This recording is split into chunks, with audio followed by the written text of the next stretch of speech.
I call to order the January 23rd Committee of the Whole meeting of Simpsonville City Council. City Clerk, would you please call the roll? Yes, Mayor. Councilmember O'Weir. Here. Councilmember Root. Here. Councilmember Williams. Here. Councilmember Roche. Here. Councilmember Pinkerton. Here. Councilmember Hutchings. Here. Mayor Shewmaker. Here. Please rise as you're able and join in the Pledge of Allegiance. I pledge allegiance To the flag of the United States of America and to the republic for which it stands, one nation, under God, indivisible, with liberty and justice for all.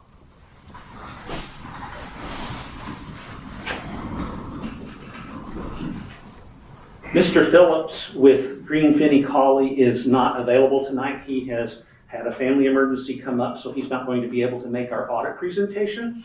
And that item will be moved to the business agenda on February 15th. Each member of council has received a copy of the minutes of our October 24th Committee of the Whole meeting. That's our last Committee of the Whole meeting. Are there any corrections to the minutes? Hearing none, the minutes will stand approved as written. We had no one sign up for citizen comments, so we'll move on to our staff reports.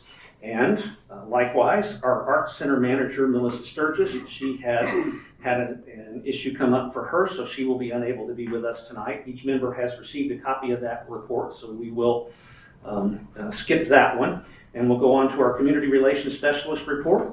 Mr. Campbell, our Community Relations Specialist.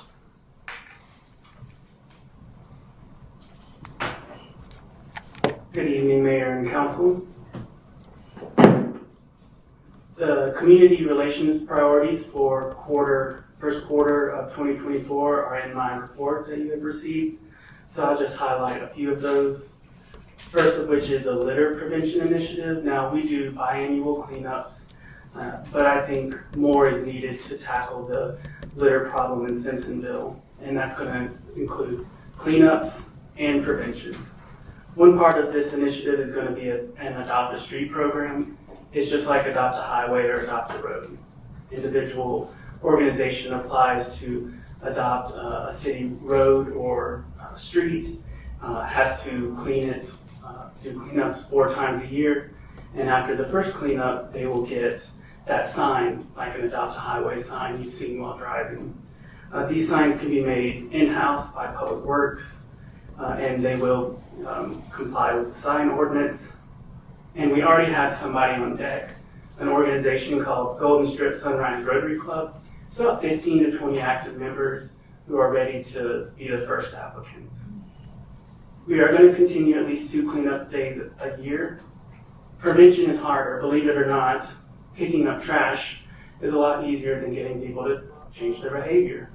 So part of that's going to be organized, targeted social media campaigns, and then working with Keep Greenville County Beautiful, which is the litter prevention arm of Greenville County, and the statewide organization Palmetto Pride, working with them for ideas on prevention and education. Another initiative that I'm really excited about is strengthening the city's relationship with Hillcrest High School.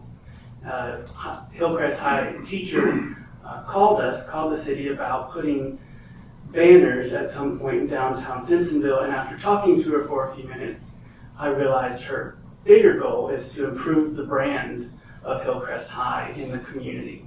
So she and some students have been tasked with working in and with the community to improve Hillcrest High's image. So we talked today, and there are 11 possible events or programs that the city does that Hillcrest High students can potentially take part in. So this is going to involve planning, talking with the different departments who run these different events. Some of the events are ones that I oversee and manage.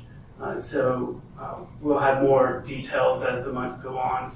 And I think this is a great opportunity to create and build a connection with a fixture in the community, which is our only high school in city limits. For community engagement, I'll refresh your memory. We have a tool called Zen City, and it looks across online at anywhere Simpsonville is mentioned that is a public forum. And it tells us what our online sentiment score is, basically how happy people are or how mad people are. And out of the last 30 days, there are more than 5,400 interactions with 20 of those 5,400 being negative. And that was mainly about the Champagne Run announcement by the PD that this run was going to happen on January 1st. And some people were understandably not thrilled about the change in traffic patterns. 45% of those interactions, of those 5,400 interactions, were positive and 54% were neutral. And public safety, so Simpsonville Police Department, Simpsonville Fire Department, those are the pages that are really driving that positive sentiment. And last, I'm kind of a nerd, and this is kind of cheesy, but I thought it would be helpful truly for me as a community relations specialist to continue improving in the position, to have a word of the year. So the word of the year for 2024 is forge. This inspires images of creation and building. I want to forge new relationships and connections, create new programs and initiatives, and build up the community and the city of Simpsonville with the purpose of improving the quality of life in Simpsonville city limits. If you have any questions, I'd be happy to answer them. If I don't have the answer, I'll jot it down, the question, and get back with you hopefully by tomorrow. Thank you, Specialist Campbell. Questions, comments? Councilmember O'Rear? Just a quick question about the relationship with Hillcrest. I think it's a great idea. I don't care who came up with it. It's a great idea. Any way to expand that to the secondary schools? We have a new facility coming online here in October, I believe, and I think that'd be a great opportunity to get to the middle and all the feeder schools to Hillcrest and give them an opportunity to maybe come see the facilities on field trips, things like that, instead of just concentrating on Hillcrest, catch people a little bit earlier in your net. Thank you for the question, Councilman. I think that's a great idea. This Hillcrest High could be sort of the pilot of a larger program or a larger initiative to work with schools across city limits and across the greater Simpsonville area. So I think having that in mind as we work with Hillcrest, that could be kind of a blueprint, and then start expanding from there would be a really good goal to have. So I appreciate that question. Thank you. Councilmember Hutchings? My question also involves the relationship with Hillcrest. Seems to me this would be a perfect opportunity to involve the Youth Advisory Board. Have you thought about that? Yes, sir. So I've been considering government classes, AT government classes, and even I think one of our members goes to Hillcrest High. Even though it's only one, we could still have the Youth Advisory Board visit the school, visit government classes, U.S. history classes. There is a real need for improving civic engagement and civic education, and I think that the Youth Advisory Board could be a really good vehicle for that. So thank you for that question. Councilmember Rochette? I appreciate your efforts on the litter prevention initiative. Is there a place that the public can access the application for Adopt a Street on the website? There will be. This is coming off the ground. I wanted to put this in my report and talk to you all tonight.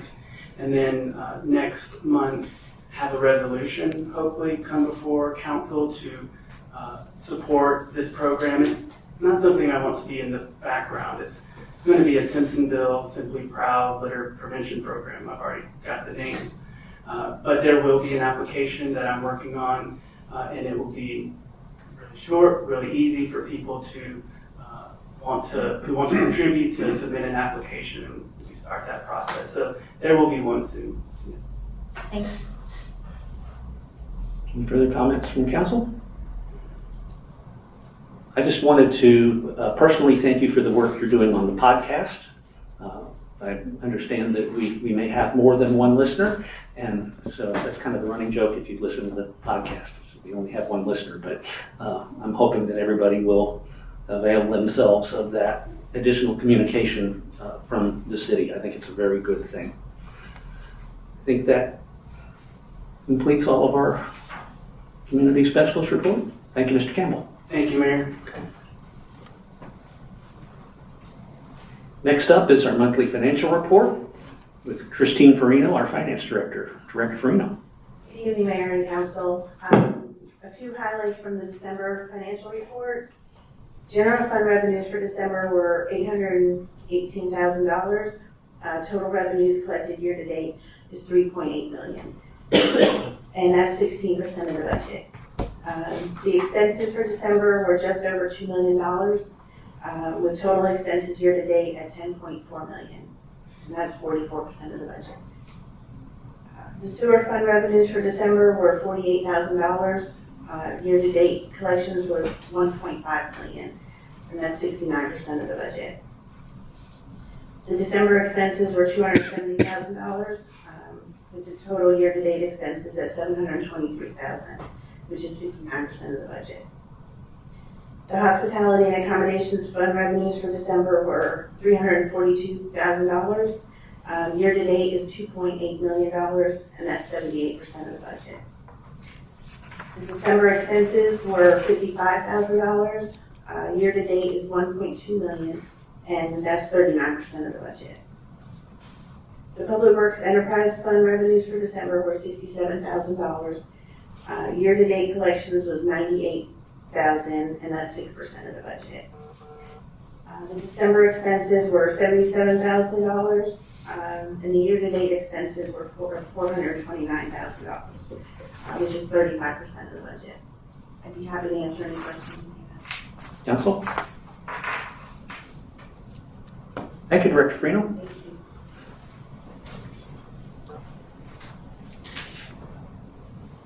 Next up is our city administrator report. Administrator Gracely. Thank you, Mayor and members of council. For three of you, this is the first time you're seeing this monthly report. What I try to do in this report is keep you up to date on projects that are ongoing, and then also provide any new information to you. So what you'll see may seem a little repetitive as the year goes on, but that's because we have all of these large projects that continue throughout the year. And so if you'll read through that, it will provide you the latest update on the status of those projects. It's outlined pretty well, so I think rather than go through it, if you have any questions, I'll be happy to answer those. Council? Councilmember Root. Has DOT gotten back with us on that speed limit sign requested some time back for Jonesville Road? No, I haven't heard back from Brandon Wilson yet. He normally is pretty responsive, but I think probably with the holidays he was delayed in getting that, but I'll reach back out to him. Okay. And I noticed subdivision slipped my mind. The path that we talked about, the walking path that crosses Jonesville. Redfern. It looks like that had been addressed recently. I know the city doesn't handle that, but have you been able to get any emails from that saying that they had addressed that? It looks like they threw some rocks. And I know this isn't city, but it does. Mm-hmm. I'm getting a lot of questions about it from Yeah, I'm not sure what SCDOT has done with that. That was also part of that request, and I think I copied you on that email, but I've not had any correspondence back from him, so I don't know what they've done or maybe what other parties have done, but there is a little longer distance than I had originally thought between Redfern and the existing sidewalk on Jonesville, so we've got a little more ground to cover, and there seems to be pretty dense tree line too that's going to be an issue, so it may be a little more cumbersome for our staff to take on that project than I had originally thought. That is a good reminder, and that's not in my report. The Head Street sidewalk project will be getting underway very soon, which will complete the sidewalk along Hedge up to Fernwood. Yes, I'm sorry, I'm not thinking very clearly. But I will continue to pursue that and see, that's a project that's gonna take significant funding, so that would have to be a budgeted item that we don't have. And like I said, it may be something that's beyond our capabilities in-house, so we may have to actually put that project out to bid, but I do think it's worth pursuing to have that connectivity from the entrance of Redfern up to the existing sidewalk. Yeah, it's definitely a dangerous area in the way the cars travel. I did see police there today, which I'm happy to see, because there's way too much speed in that area. I'm afraid someone's gonna get hit crossing that road. Okay, that's all, thank you. Councilmember Pinkerton. Yes, in regards to stormwater, where you have mentioned that you're looking for grants or funding for possible buyouts for homes, it doesn't necessarily mention any particular homes. And it would have to go to competitive low-interest loans, provide funding for buyouts. But my question is, I guess, if you're going to buy out a property, is that going to provide an engineered solution for the actual problem with the stormwater in that particular location? Because a house or a property isn't necessarily the cause of a stormwater problem, but Right.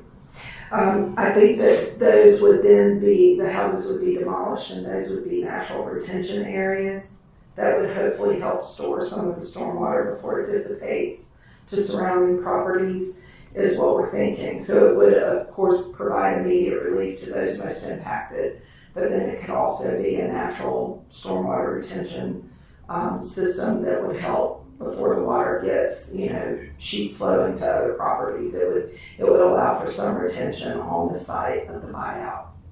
so it'd be a cost of buying out the property plus an engineered solution plus whatever grading possibly that. Plus demolition of the structure, yes. Would there be any thought that you could actually look to see about solving the problem first before that cost, before actually buying out the property? Well, I think buyouts are going to be the most achievable solution. Stormwater is a multi-million-dollar, if not, $500 million problem. And so I think, working with the people most directly impacted is going to be the most feasible solution for us in the near term, at least, because I don't see us generating revenues in the multi-million dollars to do, stormwater. The issue with stormwater is you can't just address it in one area, because there's flow downstream that gets impacted and it puts water on other areas. So it sometimes is not only a single jurisdiction, but it's multiple jurisdictions that are involved. And it's also an Army Corps of Engineers issue. So, it involves other agencies as well. It's not something the city could just say we're going to fix this problem and start working toward that. I think it's a much more involved project than, most people would realize.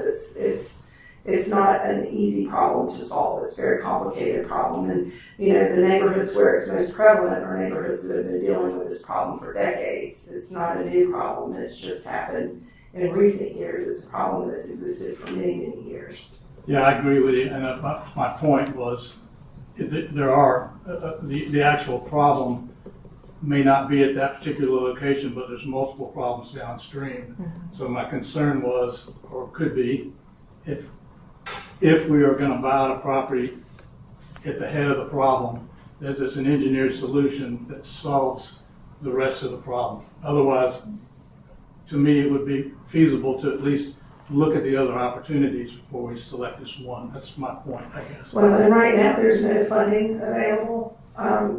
We haven't secured any funding for the problem. The Office of Resiliency, unfortunately, is offering low-interest loans. They're not offering grant solutions currently, and those would require payback from the city. And so, it's finding the funding first and then deciding, I guess, for lack of a better term, which part of the elephant you want to try to eat first. It's a huge problem. And so, there are a few people that are most impacted. And I think it's important for council to, if we are able to find some funding, to try to help provide some relief to those people first. Because the scale of the enormity of the project and the scale of the cost is going to make it very difficult to take on a large stormwater project. Okay, thank you, that's my question. Thank you. Councilman Rorick. Yes, I looked at the report, thanks for doing that. And the CCMB amphitheater, it jogged my memory. I remember sitting in a meeting here, it's probably been a year ago at least, and I had a guy who was, he was very nervous speaking, but, and I haven't seen this contract, obviously, that we've signed, but they made a mention of all the ball fields at Heritage Park pretty much being locked out on any weekends. There's a concert, which kind of cripples the ability to have weekend tournaments, things like that. So I didn't know if that was something that we could look at, or if that's a done deal, because it would be nice to have full range of those facilities. So I know that initially when Heritage Park was conceptualized and built, it was paid for through bonds issued from the local hospitality and accommodations tax. Those bonds have since been satisfied. So the original intent of the park was to provide tournament space, but also largely to provide youth recreation that serves our community directly. And the bonds were a way to achieve that. And so, I think youth recreation serving the youth of Simpsonville is top priority, which we're doing, and I think our staff does a very good job of that. Tournament play is wonderful, but the city also, back in 2008 made a decision to build this stage and this amphitheater, and now we're several $1 million into that. And so the revenue generated from a concert, for instance, is in one event more than we would generate in a whole season of tournaments. And I'm not saying one has to trump the other. I'm just saying the contract does mandate that they provide us hold dates, but it also stipulates that if they have a last minute booking, that any tournament would have to give way to that event.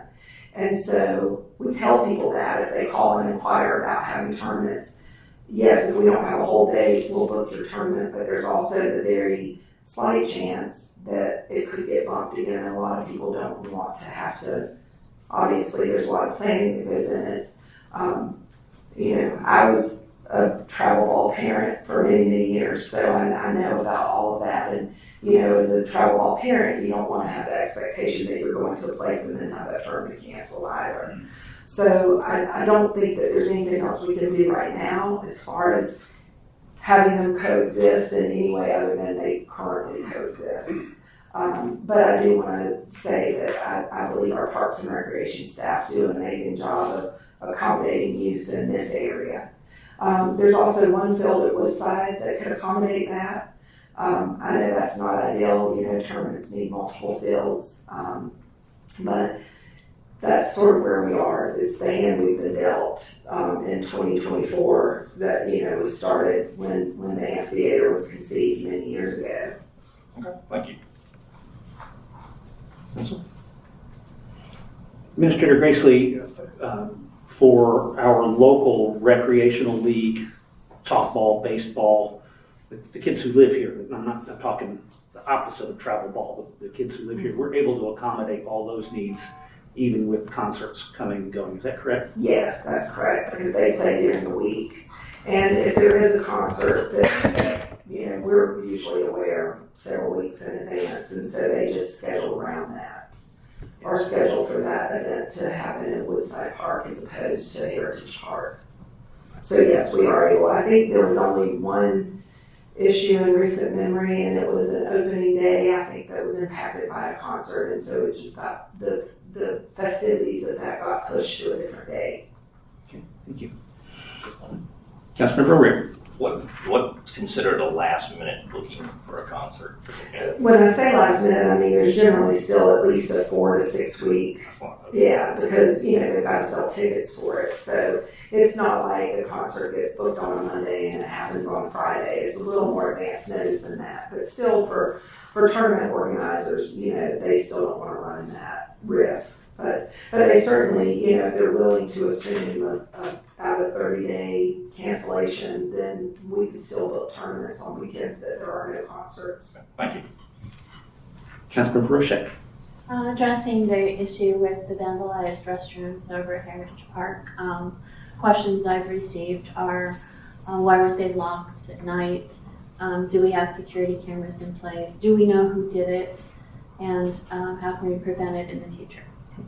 We are unfortunately correcting the actions of vandals more often than I would like to tell you. We are. It's very frustrating. We are looking at locks that are on a timer to replace the existing locks out there, because occasionally it does get missed that the restrooms don't get locked. I mean, we try to not have that happen, but it's happened before. It's happened with the downtown restroom.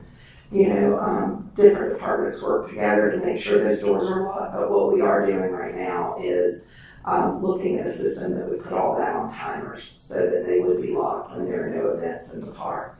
And of course, we do lock the gates so vehicles can't travel into the park, but you know, these are likely teenagers. No, they haven't been caught. Unfortunately, they tampered with the cameras. There are cameras, but those were tampered with. So that, you know, we don't have a good description of the people who are responsible. They did catch the vandals for the downtown restroom. That's good news. That happened I think about 3 months ago. You all probably remember that. The good news is the restrooms are open again. Staff got in there on Sunday and cleaned it up and had everything replaced yesterday. So they did get in there very quickly to remedy the problem. And we do have an insurance claim for the cost of the damages. That's all.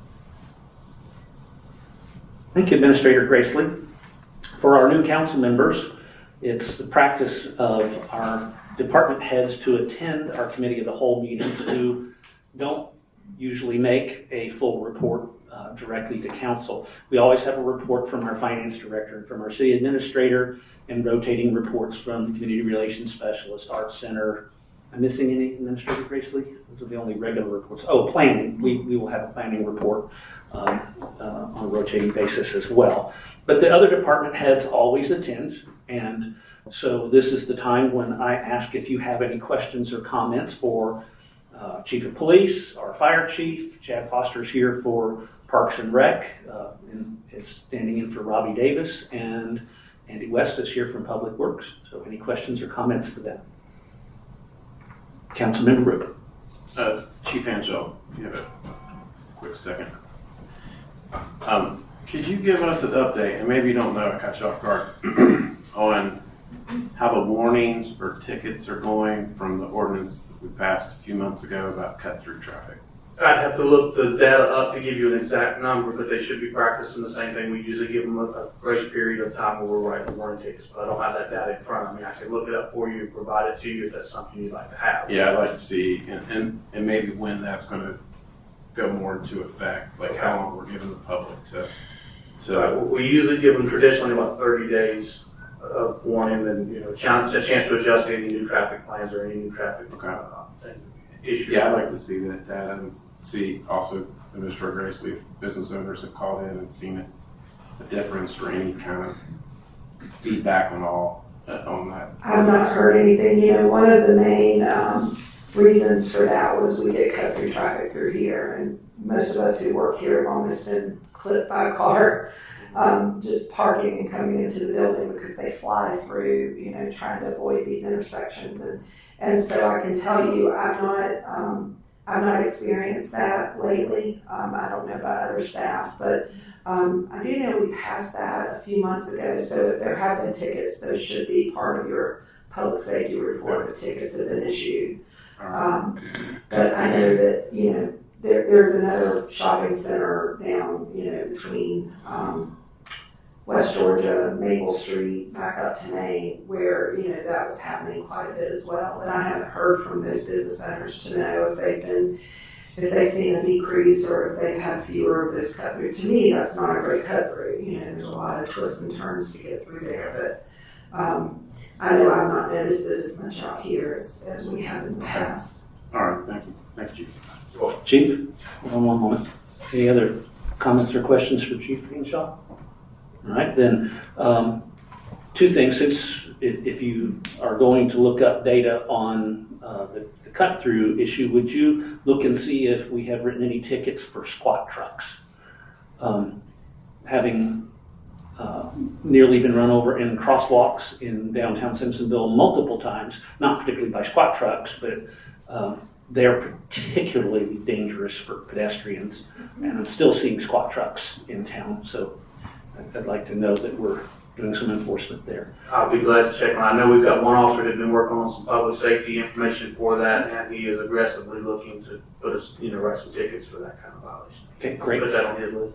On the positive side, in looking at your report, I see that you're sustaining or even increasing the amount of regular traffic enforcement over months and months, and I really appreciate seeing that. And you already know how important I feel that is, just as the mayor, but I would really like to see that for our city. That's really good for having, I think it's important for encouraging people to be better behaved on our roads, which is important for public safety. Yes, sir. Consistent message.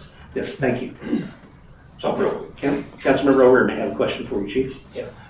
we kind of discussed this before the meeting, and nice to meet you. You too. I'm the new guy, one of them. I'm on these residence pages and everything else we're seeing, and this actually happened to my next door neighbor. We actually have people riding around in the middle of the night, going around jiggling people's door handles and stealing things out of their cars. I didn't know if that was on your radar at this point, or... It is. We traditionally encourage the officers when they're not answering the other calls, especially the night shifts, to be in the neighborhoods looking for this type of activity. We've had some success in the past in catching some folks that were doing that. It's not always that fortunate, but we do put in the effort, and that is part of the routine objectives and patrols. Thanks. Thank you, Chief. All right, Councilmember Hutchins. I've got a question for Public Works, and I have a constituent that's asked me about the markings on the North Main Street where the two lanes converge into one. The arrows there faded out, and they've noticed some accidents and potential accidents because of that. Is that something we can do as a city to repaint those arrows? We'll look into it. Are you talking about Northeast Main Street? Yeah. That's SCDOT. I thought it was, yeah. but is there anything we can do We to can- encourage them to? We can encourage them to do that, given the fact that our downtown project is in it, just like we haven't really addressed the condition of the crosswalks like we have been in the past, because we know we're gonna be tearing all of that up and starting over. They may not be as inclined to come out, but if there are accidents or if they see that it's a serious health or safety risk, then maybe we can get them to do that. So I need to follow up on Councilman Root's question, and I'll make a note to ask them about that as well. Council, any questions for any of our other department heads, comments, questions? Thank you. With that, we'll move on to our business items. First up is item 8A, funding for Greenlink in fiscal year 25 budget. And Administrator Gracely, would you like to introduce Executive Director Keel and our chairperson, Walker Smith, with us as well? Yes, thank you both for coming. If you want to make your way to the front, I'll just give council a brief introduction. So the mayor and I met with Mr. Keel and Ms. Smith last year.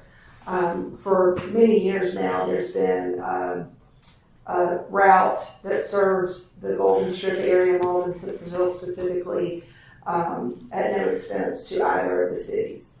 And it's been subsidized by the city of Greenville for quite some time. There is a lot of federal funding that comes into transit, but there needs to be a change now for us to continue to have this connector route run into this part of the county.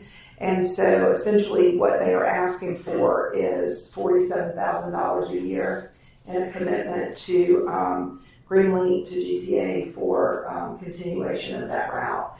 And I will tell you that the city of Malden has approved that funding request. It'll be part of their FY25 budget, but their funding is contingent on whether or not this council decides to provide the funding as well. So with that, this is Keel. He's the executive director of Greenlink, and he's going to give you more information as far as ridership, the route schedules and all of those questions that I know you will have. Director Keel, before you start, I will give you a little bit of a heads up. Those microphones can be a little bit choosy about listening to people, especially people who are tall. So if you hear yourself dropping out, that just means you need to get closer. Thank you. Great. Normally I don't need one, so if I'm talking too loudly, let me know. Thank you. Appreciate the invitation.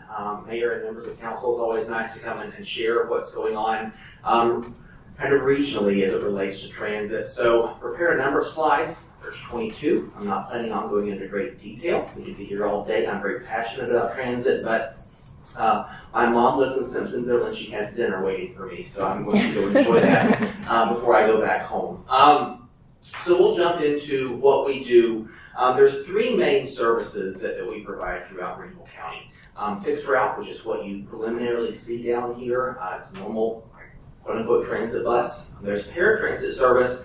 This is a service that you don't often see because it doesn't run on a regular route. But if somebody has some sort of physical disability and they live on a route, we will actually pretty much come to their front door and take them anywhere else in our service area if there is a reason that we need to do it. And one of those reasons might be that there's no sidewalks in the area that are accessible, or they're going somewhere that doesn't have great accessibility. And the unfortunate part about South Carolina as a whole really is that sidewalks are something that were kind of forgotten in a lot of areas. So we provide more of these trips than we would care to. But nonetheless, we are still legally required to do it as far as the federal government is concerned. And then we have trolley service. You only really see this downtown Greenville. It is fully funded by the city of Greenville. There's no federal funds that go into it, but it's a service that we operate. So 12 routes we operate. We've got about 185,000 people that we service as it relates to our network, and about 125,000 jobs. For FY23, almost 700,000 rides. Interestingly enough, the number is going up at an alarming rate. So our annual meeting for GTA is actually on Friday. We were one of a handful, less than 10 communities that provide transit that have actually had the fastest regrowth of transit ridership in the country. So people are riding the bus, which is important and it's indicative of why it's important. But you can certainly see our network here. We're going to get into a little bit more detail about urbanized areas and where all we service in a little bit.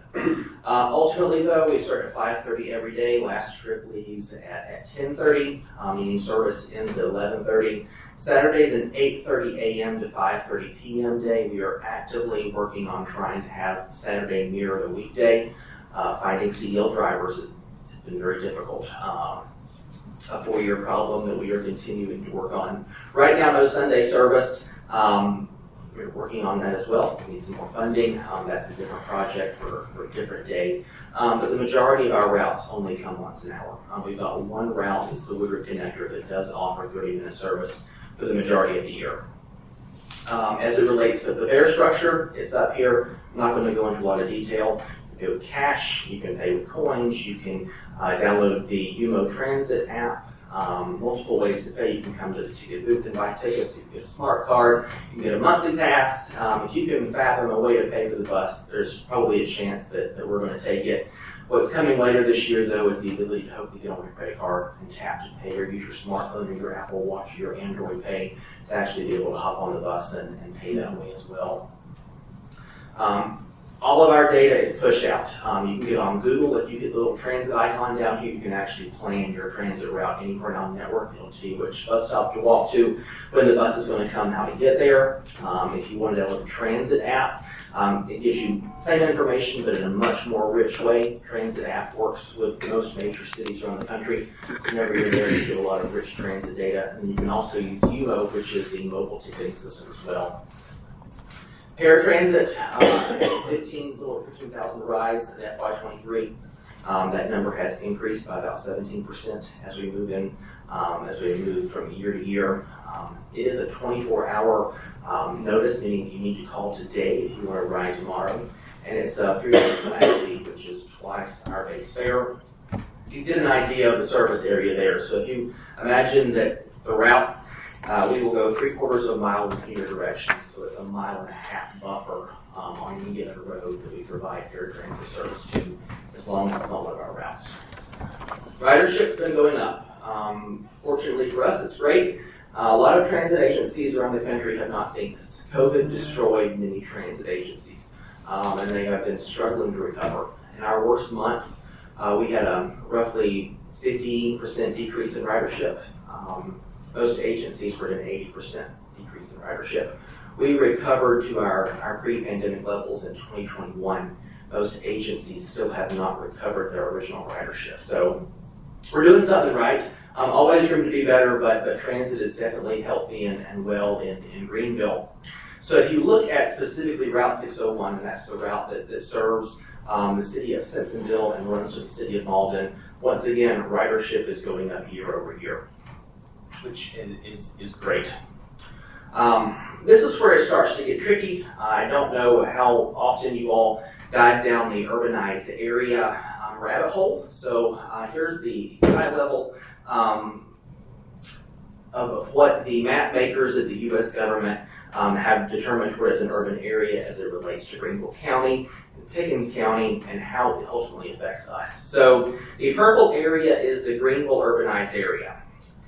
It has changed from the 2010 census, as it actually at one point in the last census included the city of Clemson. So our federal funding we were splitting with Clemson, but the orange area is the Malden-Simpsonville urbanized area, which includes the city of Malden, the city of Simpsonville, and now most of the city of Fountain Inn, which as we overlay the municipal boundaries for all of the municipalities in Greenville County, you can start to understand how that's happening. Why that's important for us is that between the Greenville urbanized area and the Malden-Simpsonville urbanized area, the federal government puts money into both pots. So they put money into Greenville, they put money into Malden-Simpsonville, and operationally we can't raid the pots. So we can't take money that is in Malden and Simpsonville and use it to pay for some sort of transit in the Greenville urbanized area.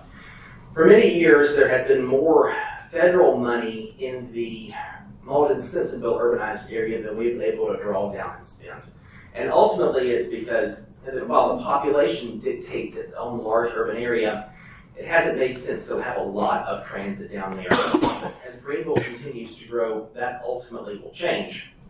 Well, where it really starts to get tricky is whenever you try to figure out, well what happens as time changes? So I'm going to skip down here a little bit and then we'll go back. So if you look at, where am I at? Man, oh man, I messed up. Who's running this thing? Hang on a second, I'll get you home here. Yeah. I don't know which slide you want to start with. I just started from the top and I'll scroll back through them. I think you were along about here. Yeah, sure. And I'm not used to driving this thing either, but it's okay. I should be better with technology than I am.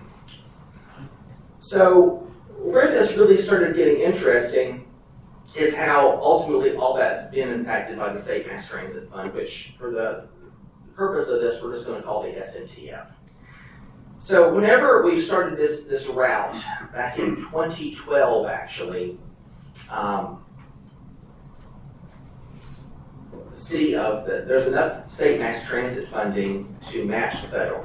So if we go back to the federal conversation that we're having with urbanized areas, operationally, and I don't want to get too much in the weeds here because it gets confusing, operationally meaning that paying for the driver, paying for fuel, paying for the overhead, the federal government will give us 50% of that funding. Whenever it comes to taking care of the bus, they'll give us 80% of it.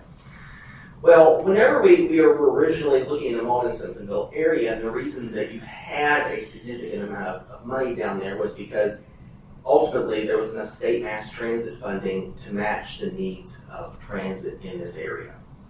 So whenever it started back in 2012, there was sufficient funding. Originally it was Route 14, it was a 120-minute route, so it would leave downtown Greenville, go through Malden, would come to Simpsonville, turn around and go back. And then in 2019, we decided to change things. And really the reason that we decided to change things was because if you took a map of Greenville County and where all the mills were in Greenville County and overlaid it with where our transit delivery was, not a lot had changed. And what we realized was that if we wanted to be able to grow as an agency and see the ridership go up the way we needed to make some changes. And one of those changes was basically taking Route 14, and we had an entire renumbering, but ultimately Route 14 became Route 510, which is between Greenville and Malden, and Route 601 between Malden and Simpsonville.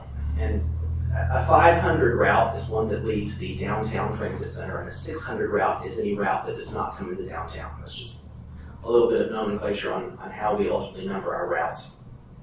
But originally, there was enough state mass transit funding to fund this route, and it did for a number of years. I've been with Greenville Transit Authority now for about 8 years, and I remember whenever I first started back in 2015, and we were getting into the next year's budget, we had enough state mass transit funding to pay for everything, and that was great.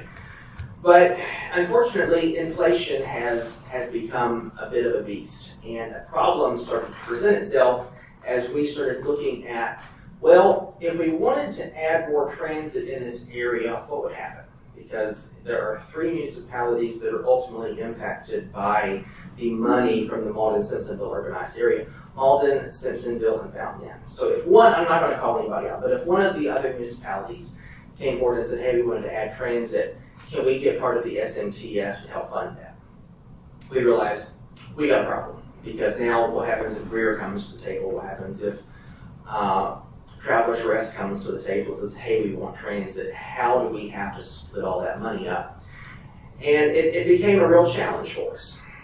So as we started figuring out what to do with SMTF, you'll notice these numbers trend down, which is never something that you want to see whenever it comes to revenue. So state mass transit funding dates back to the late 80s, early 90s, and it is 1/4 of 1 penny of the fuel tax. So 0.0025 cents for every gallon of gas that you pay for in the state goes to transit. Now, I haven't figured out SCDOT math, but it's been $6 million since its inception. So if you look back to whenever this started, there were about 12 agencies. There's now over 27 that are getting this $6 million. So we're still all getting some pie. It's just a whole lot less than it used to be, and that's ultimately what you've seen year over year. Now, as these numbers have decreased, our expenses, unfortunately, have not followed the same trend. So we had to figure out a way to deal with that. So ultimately, staff, I've got some great people that work for me. They're not here today. I say that because I have a literally nationally award-winning staff for the work they do, and we're very blessed to have them to want to live in this community. But we came up with this plan, and ultimately what it was, we need to figure out a way to divide the money up equally and equitably and figure out what to do. So I'm not going to read through this, but ultimately what we decided to do was, well, let's look at how many miles of service, of revenue service we're providing in each municipality, and use that as basically a percentage to figure out who should pay for what. We also put a little bit of a buffer in there that if less than 10% of it is in a municipality, then we're not going to go to them and then ask them for a little piece of the pie, especially in most of those cases. There's either no stops or one stop. So if we look at this route, this 14 miles ultimately, we had to figure out how to split this $80,000 of SMTF that we're trying to deal with. And we ended up using this math, 46% for Simpsonville, 54% for Malden, and it's being driven ultimately just because there's actually more stops and more service in Malden. So there are 3 routes that ultimately subscribe to the Malden-Simpsonville urbanized area. It's 510 Lawrence, again, that's the route between Greenville and Malden. Route 601 is the Simpsonville connector, and then Route 602 is the Woodard connector. But with that route, there's actually none of that state money actually going to it. So right now, half the state money is going to the Lawrence route, and a portion of the money is going to the Malden-Simpsonville route. Now, as the city administrator alluded to, as those costs have gone up, the city of Greenville has been graciously subsidizing that. So the total cost right now for FY24 to operate 601 with paratransit, with route maintenance, is almost $900,000 a year. Operationally, that's a little over $500,000. Maintenance is a little close to $250,000, and then paratransit's around $150,000. fares, you're subsidizing a little over $33,000 of that, which means the federal government right now is picking up a bill of almost $600,000. State mass transit funding is paying a little over $79,000, which leaves a local balance of $267,000. Through an arrangement we have, ultimately the county also provides funding for transit. They provide more cash funding than anybody else in the area, and that's done at a 60%. So if they pay for 60% of the 237, that leaves you with 142, which then if we apply the 54 or 46% split, you're left with Malden and Simpsonville paying a little over $51,000 for Malden, a little over $43,000 for Simpsonville. We've padded the number in the sense of preparing for inflation for FY25 and a little bit of capital replacement. Our buses last for 12 to 15 years. We just don't want to get caught with our pants down on that. So ultimately, where we are and why I'm here is the city of Greenville has made a decision to not subsidize Route 601 as we move forward. So the request was made to Malden, just as the request was made to the city of Simpsonville. Malden's being asked to provide 54, Simpsonville 47. And at the end of the day, we needed an answer. I want it to continue, be very happy if it does. But if there's not a desire to have transit in Simpsonville, then we need to be able to let people know that they need to find a different way to get around. I think ultimately why that's important though is there are a lot of misnomers about transit, some really strong opinions that are out there, especially in the community that we live in. I think what's interesting though is if you look back to COVID and well, who was actually riding the bus and what is Greenville County and who are we as a community? By and large, most people who live in Greenville County and use the bus to get to work, or the hospital, or to the grocery store. So the reason our ridership didn't dive down is because South Carolina didn't shut down. It's not just Greenville, right? People need transit to be able to get to work. And ultimately, if we don't provide that to them, business is the one that takes the hit, and business is getting louder and louder as we continue to recruit businesses of how are we going to get people to work. And really that's what you see right now, and whether you believe it or not, economic downturn has a major impact on transit. We have a portion of the population who, whenever times are good and wages are good and gas is cheap and insurance is cheap, they can afford to operate their vehicle. But when gas goes up and insurance goes up and times get tough, it drives them back to ultimately transit. We want to be able to provide that for them and make sure they can still get to work and not end up on unemployment or some other service and ultimately negatively impact business. So appreciate your consideration. Happy to answer any questions you all have. Thank you, Mr. Keel. A motion is in order. Did you have something to add? I was just going to offer perhaps the way the motion could be worded. This would be to direct the city administrator to include funding for Greenlink in our FY25 budget. Thank you. A motion is in order. Councilmember Roche. See if I can pound this out. I didn't know that wording. Mayor, I move that council approve directing funding for the Greenlink system FY 2025 in the FY 2025 budget. Second. A motion from Councilmember Roche with the second from Councilmember Root. Discussion? Councilmember Roche.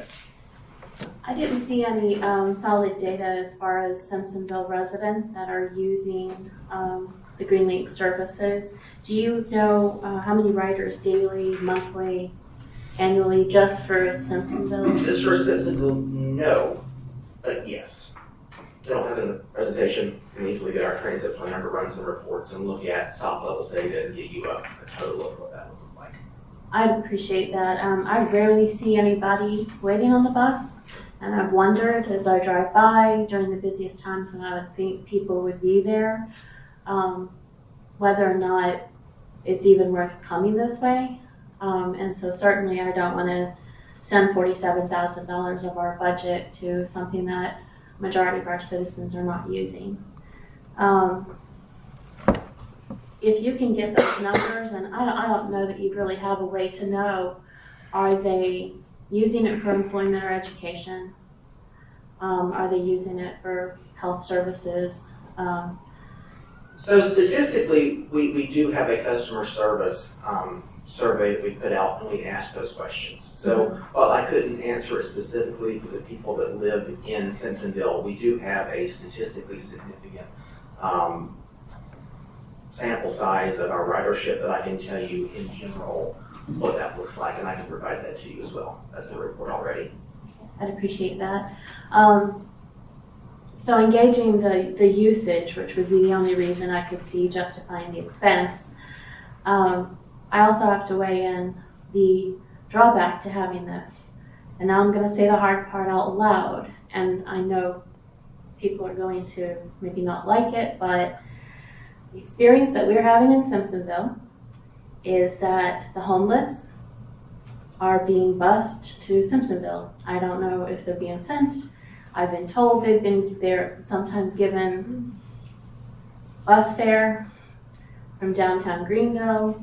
Whatever the case, a couple of places in the city, inside the city limits, really look badly since COVID, since this rumored take a trip has started. We've got a stop right there by the Walmart gas station. And they will get off the bus and just immediately start panhandling. We've become the place to panhandle. And they'll stand out there around that Walmart gas station, they'll stand within the parking lot. They have camps, they have networks, they have a whole system. And our police have been called and asked to break some of it out, get them out from behind the private businesses that are along Fairview Road there. They'll come, they'll panhandle, they'll do whatever they're doing, and then they get back on the bus and go somewhere, I don't know where. But that's something that we need to consider about whether or not that's something that we want to throw money toward, because it's actually costing us funds to have the police out there and take care of that issue for our private businesses. So there, I said the hard part out loud, but it had to be said. I mean, it has to provide a service that Simpsonville residents are really going to use, number one, and two, it can't cause us more expenditure by having the route come here, if that's going to be the result.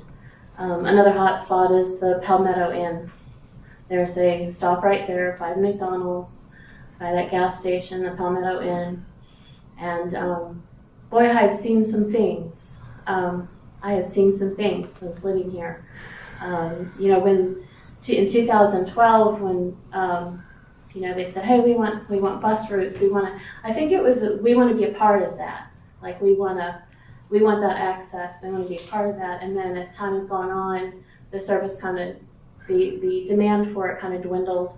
Everyone wants to drive their own car. That's very apparent by all the traffic problems that we have. But those that are using it, in my take, my assessment, to come here, gain what they can for the day, and get back on the bus and leave. And it's not like a contributing factor to anything good in Simpsonville. And again, I'm sorry I have to say the hard part out loud. Yeah, I'd like to see some numbers to justify that our residents are actually using this service for good reasons and they need it, before I would say yes to this. That's all. I will say, I would echo in agreement that we see homelessness problems across the entire county. I don't think it's a problem that is just plaguing Simpsonville. I live in Taylor's, an unincorporated area, and the homelessness problem that we're having up there as well is becoming ever apparent. So your concerns are valid. Again, I'm more than happy to provide some data on the riders that we do know and where they're going and how they're using the system. We want it to be used for good things, that's all. So do we. You know. Yeah. Not for what we're seeing right now. Or it's like a day stop to Panhandle and then they get back on and I don't know where they're going, but. Councilman Roder? Yeah, bear with me for a second while I move this out. I'm with Council Member O'Shea about being a good steward of money. The public, I have no issues with public transportation. But yeah, there's one thing you said that piqued my interest a little bit. The lifespan of a bus is 12 to 15 years. Yes, sir. One of the very first pictures shown was an electric bus. Yes, sir. And just today I read an article from Asheville. They spent $800,000 per electric bus a couple of years ago, and 4 out of 5 are out of service now and probably not repairable. So being a good steward of money, once you get into a system like this, you agree to this. If someone's not a good steward of your money and invest in things that are not going to last 12 to 15 years, that 47 turns into 97 very quickly. So I didn't know what kind of fleet we're talking about paying for here and maintaining and future-wise. So we operate diesel down here. It's a Gillig bus manufactured in Livermore, California. One of the best brands that is out there. You can run the bus for 18, 20 years if you ultimately choose to. It's a phenomenal vehicle. We do have 4 Proterra vehicles. We purchased them in 2019. I said a few minutes ago that I have a phenomenal staff. I would probably go on the record and say that our uptime for our Proterra fleet is probably the best in the country. That's not accidental. We know where the parts warehouse here is in Greenville, and oftentimes we can go over there and get parts and figure out what's going on in a good way. As the good thing is, at the same time, I'm sure you've kept up with the news and realized that Proterra has declared bankruptcy, and Phoenix Motors purchased the transit division, and Volvo bought the battery, and then some company I can't even think of ended up with the energy management piece. It is definitely a priority for the city of Greenville to operate electric vehicles. I will say that priorities for the city of Greenville and the priorities for the Greenville Transit Authority are not always the same. She's nodding her head. So because of that, we ultimately share your sentiments that we need to pick vehicles that are going to run well and run for a long time. We fully anticipate getting 12 years out of the Proterra vehicles that we have. We have compressed natural gas buses on order as well, as we try to transition to a cleaner fuel that is just as reliable as diesel. And significantly cheaper than the electric alternative. So your concerns are valid there, and it's one that I personally share a great interest in as a taxpayer as well. Thank you. Councilman Pinkerton? Yeah, excuse me if I get the math wrong, but just did it real quick. It looked like for this particular route, fares make up about 0.03% of your cost. So that's not a lot. So in any of this scenario over the entire system, is there any thought that you'd actually raise ridership fare to make up for this difference? I mean, if they're all going to work and school and all these great healthy places, it seems like they'd be able to share in this economy that we're all facing.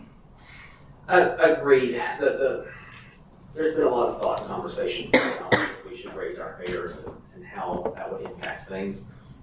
Ultimately, there's this rule called the Curtis-Simpson rule, and it's this rough order of magnitude of as you increase your fares, your ridership actually decreases, so it has an inverse impact on what you're trying to do. That said, that doesn't stop us from doing our due diligence and looking really across the southeast and marketing our fares where they need to be. By and large, the last fare study we looked at about 18 months ago, our fares are within market. I would agree with you that there's a lot of room for increased ridership to be able to continue to offset and increase that percentage towards the budget.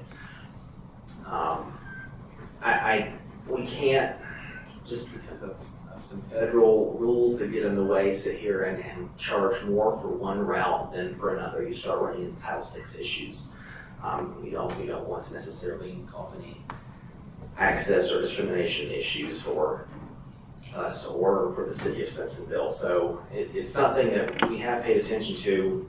Unfortunately, sometimes the federal government gets in the ways of us doing things that might make the most business sense for our system.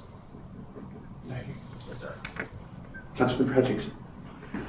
A couple of things, circling back a little bit to what Mr. Rear brought up about the electric buses. On here, notice it says that assuming cost of any bus is $1 million. Yes, sir. And the local amount needed would be $150,000. Is that another expense that we'll need to look at some point? No, sir, that's actually rolled into the number that was $47,000. So we have assumed that it would take 12 years to be able to basically accrue that amount in a savings account that we would set up between the city of Simpsonville, the city of Malden, and then portion from the county as well. So if it's just so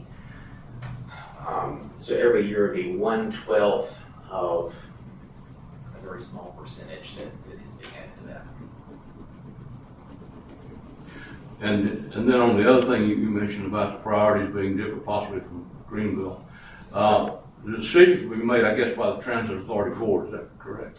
It is, and it's from pressure as it relates to, well, you need to back up. Let's zoom out 30,000 feet and make sure I've made a dangerous assumption here. So technically, the city of Greenville operates the transit system. So all of my employees actually work for the city of Greenville. I serve two masters. So technically, I work for the city of Greenville. I'm assigned to the Greenville Transit Authority. If you go look up my ethics commission statement, it's on behalf of the Greenville Transit Authority. So whenever we talk about budgeting for the system, Greenville obviously has a heavy impact on that. So year over year, as we've talked about growth, there's been a number of conversations that have come out from the county and from the city of why are we paying for this? We don't want to pay for this. So while the decision ultimately has come from the Greenville Transit Authority, it's more of they're delivering the message of what is going to happen regardless. And we don't want to put people in that position. So we're here delivering a request to hopefully keep from impacting people who actually need to use the bus. Councilman Brochet. One more question. I'm noticing that what we're seeing here is for Malden to kick in $54,000 and Simpsonville to kick in $47,000. Are any other branches going to other cities or any other cities being asked to do the same? So no, we skim through the city of Fountain on Harrison Bridge Road, and that's just because of their annexation over the past couple of years. We don't go into Greer, and we don't go into Travelers Rest. Travelers Rest is interested in transit. Greer is sometimes interested in transit, depending on what year it is and who you talk to. Ultimately, the same funding mechanism for splitting state mass transit funding, it would apply to them as well. But if they came forward and said Greer or Travelers Rest said, hey, we want this, they would get a portion of that state mass transit funding that would subsidize their route, which would in turn mean that the funding partners that exist, the city and the county would be having to provide more into that.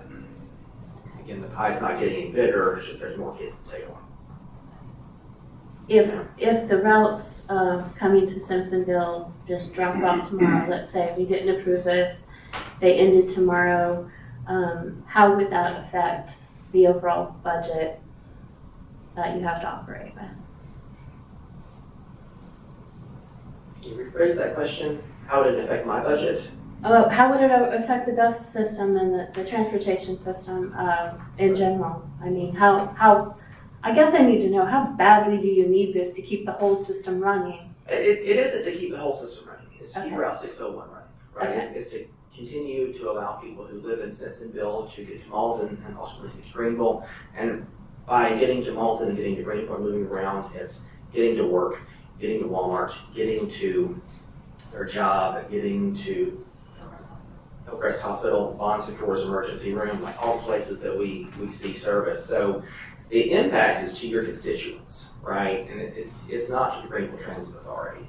Ultimately, we're going to hear it, but ultimately it won't be because of the decision that we make, right? So there would certainly be blowback. You would certainly, deal with all of the news media in the area saying, hey, why did this happen? And, lay out a plan for how to avoid it. Obviously, we don't want that to happen. But ultimately, at the end of the day, as it would relate to, our budget, at the end of the day, our budget would shrink. But it wouldn't be shrinking because of more than an impact if we're just providing less service to an area. I did hear you correctly in that Malden is basically waiting on Simpsonville, and if we don't approve, then they won't approve. So we're looking at a loss of a little over $100,000. Yes, which would ultimately lead to the end of Route 601.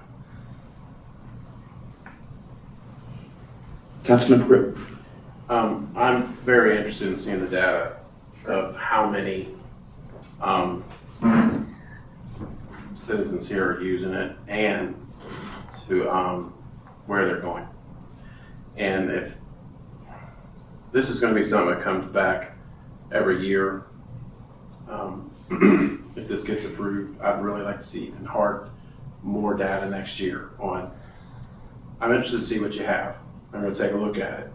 I'm wondering if we do pass this, if you can get more specific over next year when this comes back to council, so we can actually see harder data of who actually used it and where it's going in a more specific area. I know that you can't answer that now, but that would be something that you're interested in looking at this next year if this passes. You can generate about as many reports as you want. Just need to know what frequency. I think I can speak for Councilmember Roche that which one of our citizens in Simpsonville are using it and where they're going. That's We can give you where they get on and where they get off. That's right. That is data that we have for every stop, on every route, on every service that we provide. So that's easy. I can't sit here and tell you that you ride the bus and you ride the bus and you ride the bus unless you have a TouchPass account and you've given me your home address, and then I can go run a report to find out if you're a user. It's bordering on an invasion of privacy, but at the end of the day, it's very anonymized data that we can sit here and tell you the number of people getting on and off in certain areas. Okay. Thank you. Councilmember O'Reilly. Councilmember Roche kind of stole a little of my thunder, but I want to kind of follow up on it. Could you pull up the route map real quick? I can try, okay? I'm not making any promises. I'm guessing, I'm trying to figure out why this is an all or nothing proposition between Malden and Simpsonville. If Simpsonville disagreed, why couldn't Malden just have their bus route and pay whatever share they needed to pay to continue with theirs? So they could, right? And that is an option. I think what you would see, though, is that you would likely not see any of that service coming into the city of Simpsonville. Nothing would prohibit Malden from coming to us and wanting to design some different route that served Malden in some different capacity. Or they could, if they chose to, fund service in Simpsonville. I'm talking about if Malden just wanted transit and Simpsonville didn't. Why is this an all or nothing proposition for both cities? If we both don't agree, no one gets anything. Right, well, it's ultimately because the service runs into both areas, right? So it's about 50-50 with half of it in Malden and half of it in Simpsonville. And we can't just cut the route. I mean, we could, I guess, cut the route in half and it just end up with service in Malden. Operationally, though, that just because it's not driving as far doesn't mean that it costs any less. I mean, it's operating the same hours, right? Just because the route is shorter, my hourly rate's the same. I've put together routes for, 27 counties and things before. So I know reroutes can happen. Sure. I was just trying to figure out why we both had to agree in order for this route to stay in place in any way, shape, or form. Councilmember O'Reilly, I want to address that a little bit. Okay. To make it a little more clear. Because there's a cost share to keep Route 601 going, what the city administrator in Malden has said to me is that his council has already taken action on this, but it is contingent on whether or not Simpsonville is going to share in that cost. Yes. And so I guess it becomes a matter of they're willing to spend this much money, but they may not be willing to spend the difference. Okay. And we don't know the answer to that. I just know that they've taken action based on Simpsonville's participation.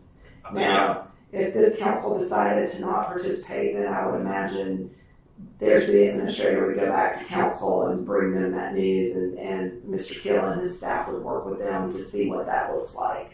But the request was made to both of us based on keeping Route 601. Okay. Thanks, that explains it. Thank you.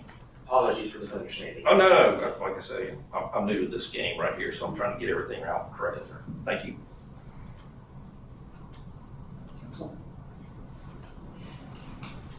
Mr. Keel, my understanding is that if we approve this, that we would be able to get a board seat on GTA, is that correct? While that hasn't been completely vetted with legal, as the legislation currently reads, funding partners are entitled to a representation on the GTA, meaning that our board would expand from 7 seats to 9 seats.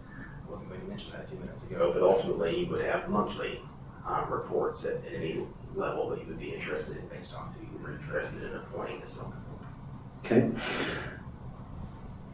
I had the privilege of being invited to ride the 601 with the other mayors and some additional people. And what I found very interesting about it is the people who, first of all, I didn't meet any homeless people, not a one. Second of all is it may be a function of just how many people Terry Merritt knows, but just the fact that people who are riding the bus, Terry Merritt knew a lot of people who were getting on and off of the bus. My point being that, again, this is not homeless people, this is people we know. So I think that's an important thing to keep in mind. I buy gas at Murphy's down by the Walmart. I haven't seen anybody panhandling down there. I think it's important also to keep in mind that people that I did meet who are riding the bus are people who desperately need this transportation service. The folks I met were people who were going to work. They are using this transit to go to work. And if we push them out of public transit, they still need to get to work. What we're doing is pushing them into cars.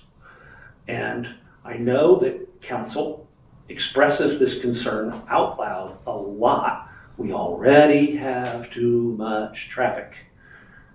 Mass transit is one thing that helps decrease the amount of traffic. What we need is more mass transit, not less. And in fact, what we really need is enough mass transit to make it where it's a viable alternative for all of us. Right now, the 601 route doesn't help me personally very much. I would ride it if it went places. I might ride the bus from where I live to the north side of Simpsonville if it ran by closer to my house. So that's what you see in larger cities. You have a lot of mass transit. It's a very convenient thing, and people who live in the largest cities in the country don't own cars because they don't need cars. Where we have this concern about the amount of sprawl that is happening, in fact, your maps, I think, illustrated extremely well the amount of sprawl that we're seeing in Greenville County. Again, I go back to we need more mass transit, not less, because we're already experiencing the sprawl. We don't need things that increase traffic to be something that we should be considering. So that winds up my thought process. Anything else from council? Councilmember Roche? Since a number of us want more data on the usage and the demand, I actually want to make a motion to table this. I don't think that we should vote on whether or not to spend this money until we have that data to back it. And I think admin, community relations using our Zen format could maybe poll the people. We can find out just how much our people actually need it before we spend it. So I'm going to motion that we table Councilmember Roche, point of order. The proper motion would be to postpone, and you should choose a date that you want to postpone to.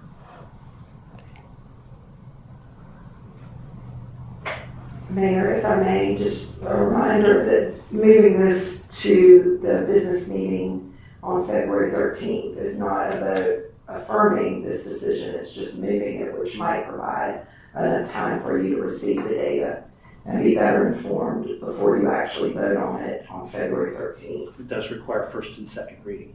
So It only requires one there's reading. only one reading? It would be, basically, it's just you all directing me to put it in the budget. GTA needed an answer before we pass the budget, obviously, because it affects their budget, which is going to be adopted at the same time. And that's why you're seeing it right now, but it's not going to be in the form of an ordinance. But I just need direction so that I can tell them it would be part of our FY25 budget. But there's not an official vote. Vote tonight is just to move it forward for council action on February 13th. This is for informational purposes, and you still have time to consider whether or not you want to direct me to put that funding in the FY25 budget.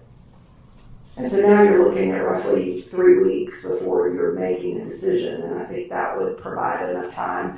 I hope we would have reports to you maybe by the end of this week, early next week. And then, we could try some engagement platform in that period as well. You have the floor, Councilmember Roche. Okay, so then I would like to move that council postpone and move this decision to February the 13th. Second. I don't think we don't need to do it. No, I don't think that action is necessary because tonight's vote is only to move it to the 13th for council consideration. So you already have that time without moving for a postponement. That's correct. If you want to postpone this decision, then you would probably want to move it either to the next committee of the whole meeting, which would be February the 27th, or to go ahead and put it on the agenda for the March the 12th business meeting. Would you like to amend your motion? We currently have a motion with a second to, Okay. but I think I'm going to rule that motion out of order, and then you can make a new motion. Do you want to do that or? Yeah, the motion's out of order. So. Okay, so now, Mayor, I move that we postpone the vote to the committee of the whole meeting on February 27th. Will your second? Second. I have a motion from Councilmember Roche with a second by Councilmember Pinkerton to postpone this vote until February the 27th. If I may, I believe I owe you two things. Ridership data for Simpsonville, and you're interested in our customer demographic survey. Yes, as much data that you can get without crossing any lines as far as how many people are we moving and how many people are we bringing I back. can send you data. I can ground you data. I'll give you some relevant data though. Yes, relevant for Simpsonville. Thank you. All right, thank y'all. So we have, we have a subsidiary motion on the floor. Discussion? Councilmember Hutchins? How hard is this deadline you've given us for February 28th? The problem that you run into with transit is that there's federal money. And ultimately, if we end up in a position of having to remove service, the federal government requires that we provide proper notice to your residents that transit will not be available, which requires 30-day notice of changes, 30-day notice of 30-day notice of a meeting, 30-day notice of the meeting, and then 30-day notice of the actual change. So we have a 90-day process to be able to prepare to remove service effective July 1. So there's a little bit of fluff in there, probably 2 weeks, but there's not a lot. We tried to give you all as much time to prepare your budgets that we can stand, one, to prepare ours, and two, to be able to meet our federal requirements in Title VI. So if we move this to the committee of the whole meeting on the 27th, then we wouldn't actually be able to take a vote up or down until March 12th. Do we have that much time? If you have an answer by March 12th, that'll be fine. Further discussion on the subsidiary motion? All right, so on the motion to postpone this agenda item to the February 27th Committee of the Whole meeting, all those in favor signify by saying yes. Yes. All those opposed signify by saying no. No. So by my count, we have 6 votes yes and 1 vote no. And this agenda item will be postponed to February the 27th. Thank you, Mr. Keel. Are you coming on Friday? Yes. Excellent, we'll see you there. Thank you. All right, next up on our agenda is item 8B, Greenville County Intergovernmental Agreement, National Pollution Discharge Elimination System Co-Permittee. Administrator Gracely, would you summarize and introduce our speaker from Greenville County? Yes, thank you, Mayor and Council. The city of Simpsonville, along with the cities of Malden, Travelers Rest, and Fountain Inn, are part of Greenville County's NPDES permit, which is National Pollutant Discharge Elimination System permit. Essentially, Greenville County manages permits for land disturbance on behalf of the 4 municipalities that I mentioned. This intergovernmental agreement is necessary. It's required by DHEC in order for us to spell out our responsibilities versus Greenville County's responsibilities toward the NPDES permit and our adherence to that permit. And so in order to avoid any confusion about what that means, I've asked the county engineer, who's Judy Wortkoetter, to come and provide a presentation to council on the permit and how Greenville County manages this for all of us. Well, as in not all of us, the city of Greenville, the city of Greer are excluded, but the other municipalities are part of this. And then also Heisha Gamble is with her. So I'll turn it over to you guys and you can start your presentation. Let me get you queued up here, folks. There's a remote control there on the dais, on the podium, I'm sorry. That if you push the up button, will take you to the next slide. Wonderful, thank you. Thank you. All right, so I think Ms. Gracely has already kind of given you a brief summary of what I'm going to talk about, so I'll just go straight into the presentation.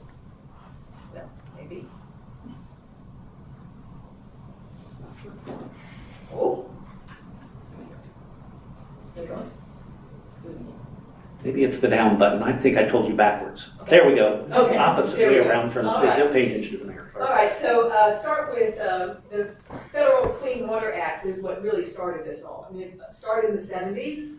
It primarily was looking at waste treatment plants and industries in the 70s. But what they found out in the 80s is that stormwater runoff from urban communities actually was 80% of the pollutants that were getting into our streams and our water.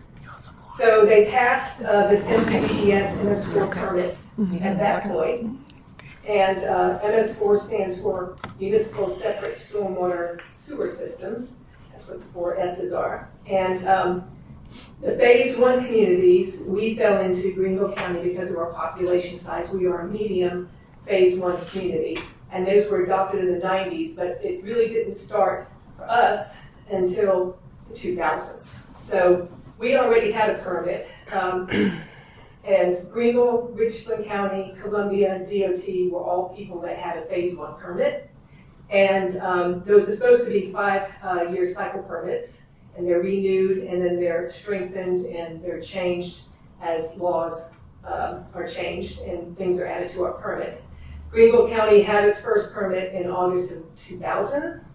It was our second permit cycle that the co-permittees, you all are one of the co-permittees, but the 4 co-permittees were added in 2007. It was only supposed to be a 5-year permit. It went 14 years until DHEC decided to renew it. At that point, our third cycle went into effect on 2021, and it expires in 26. So as a part of that permit, like I said before, Co-Permittees were already discussed. City of Greenville and Greer elected to do their own programs, and they are a phase 2 community. And so we took over in August of 2008 the construction activity that DHEC was doing prior to that. DHEC was doing all the permitting inside the city of Simpsonville prior to that. And then they initiated the phase 2, which are the smaller cities, in 2007. So this permit is specific to improving water quality. And that's a difference in water quantity versus water quality. We have to have an annual work plan. We have to do a progress report. We do an annual report to them, telling them what we've accomplished over the last year. We have to tell them what we're going to accomplish in the upcoming year. We spend about $8 million a year to comply with this approved permit. And then EPA and DHEC does do periodic audits of our program. We've had 3 audits of our program in that time frame. So we are subject to fines for non-compliance. Those are the numbers. We don't discuss that because I want to make sure that that doesn't happen. Richland County, though, did not comply with their permit, ended up with a $900,000 fine for not complying with their permit. So I take great pride in making sure that we are in compliance. And the federal government can, on top of that, also put on additional fines at a higher dollar amount as well. So the goals of our permit particularly are to control pollutants that can get into your streams. Pollutants such as sediment, fertilizer, pet and livestock waste, motor oil, antifreeze, brake pad that comes off of brake pads, asbestos, septic tanks, sanitary sewer leaks, trash and floatables, and other metals that come off of cars and industrial sites. It's kind of a summary of the program. We have these elements, and I'm going to go a little bit into detail, so I won't go through them specifically, but these are the different elements of our permit that we have to have compliance for each of these sections. So the first thing that we have to do is we have to inventory all the outfalls of a certain size, and we do that. We did that in our first permit cycle. So when the co-permittees came on board, we spent the first couple of years inventorying all the municipal boundary outfalls at that point. And then every year we add new pipes as a new subdivision comes on board and there's a pipe over 24 inches or a swale or a ditch of a certain size, we add that into our inventory. And this is a picture of the early days of us doing some of the inventory work that we were doing. We have a consultant on board that does a lot of our inventory work. They also, as a part of it, and that's because they also have to do dry screening. So they have to test any place where there is live water. They have to go ahead and test that to determine if there are any types of pollutants in that outfall. And these are just a series of the types of things that the consultants are testing for as a part of that outfall inventory and screening. So we've inventoried over 8,000. Now I'm going to go on to the detention pond inspection program that we have as a part of that. So detention ponds started off as just controlling quantity, volume of water. With time, they also started treating for water quality. And so as a part of the permit, we are required to inventory. So we have over 8,000 stormwater management facilities, and we use GPS to document those. We've also found a lot of undocumented ponds. One thing we found is that DHEC, when they were permitting for you all, didn't do a very good job of making sure that the ponds actually got completed. So we have found a lot of ponds that still have open NOI coverage, was never closed, and therefore they weren't really completed, they weren't cleaned out, they weren't shaped up. We had a meeting with DHEC and we tried to get them, we gave them the list to try and get those wrapped up and cleaned up. But we did tell them that those ponds, that we would not take them into the inventory until they were really functioning. So sometimes we do get a complaint in the city of Simpsonville. Mostly we've had the bigger problems have been in Malden, that we will pass those on to DHEC and let them deal with any compliance or complaints that may come from those ponds. But all the other ponds that we were able to take over, we do have inspectors that go out. We have 3 field inspectors that have divided the county into watersheds. We try to get to every one of those 8,000 ponds once in our 5-year permit cycle. We also respond to complaints. The big storm that we had here in Simpsonville this past summer, I was down at the sports club working out when that big storm came through. We did respond to a lot of those complaints. We did find some ponds and outfalls that had broken and busted during that storm, that we did write them up and have gotten them back into compliance. And again, I was telling you about the ones that haven't really been properly closed out by DHEC. We refer those to DHEC if we get a complaint from those that weren't documented. So just an example, here's one that's probably not well maintained, and this is kind of what we want the ponds to look like, so just a quick example. So the other thing we're supposed to have is a comprehensive master plan of where we're working to achieve what's called the maximum extent practical standards that the Clean Water Act is having of trying to reduce those pollutants after construction is completed. We call that post-construction water quality features. We need to not only document where the new ones are, but then go back and figure out where are our worst areas of pollutant. We also have something called TMDLs, and they are total maximum daily loads, and they are imposed upon us by EPA and DHEC if there has been impaired waters that have been on their 303D list for a series of years. They could very well incorporate a TMDL. The biggest one that came in for us was in the Reedy River for nutrients. We were the only second one in the state having to have a nutrient TMDL. We negotiated with EPA and DHEC for only second time also in the country, something called a 5R, which it allows us to make the rules and regs of how we think we need to comply. Instead of it being top down, it's bottom up. And we have a series of stakeholders, and members of the cities are invited to our meetings that we have on an annual basis as we try to work out these details with the TMDL.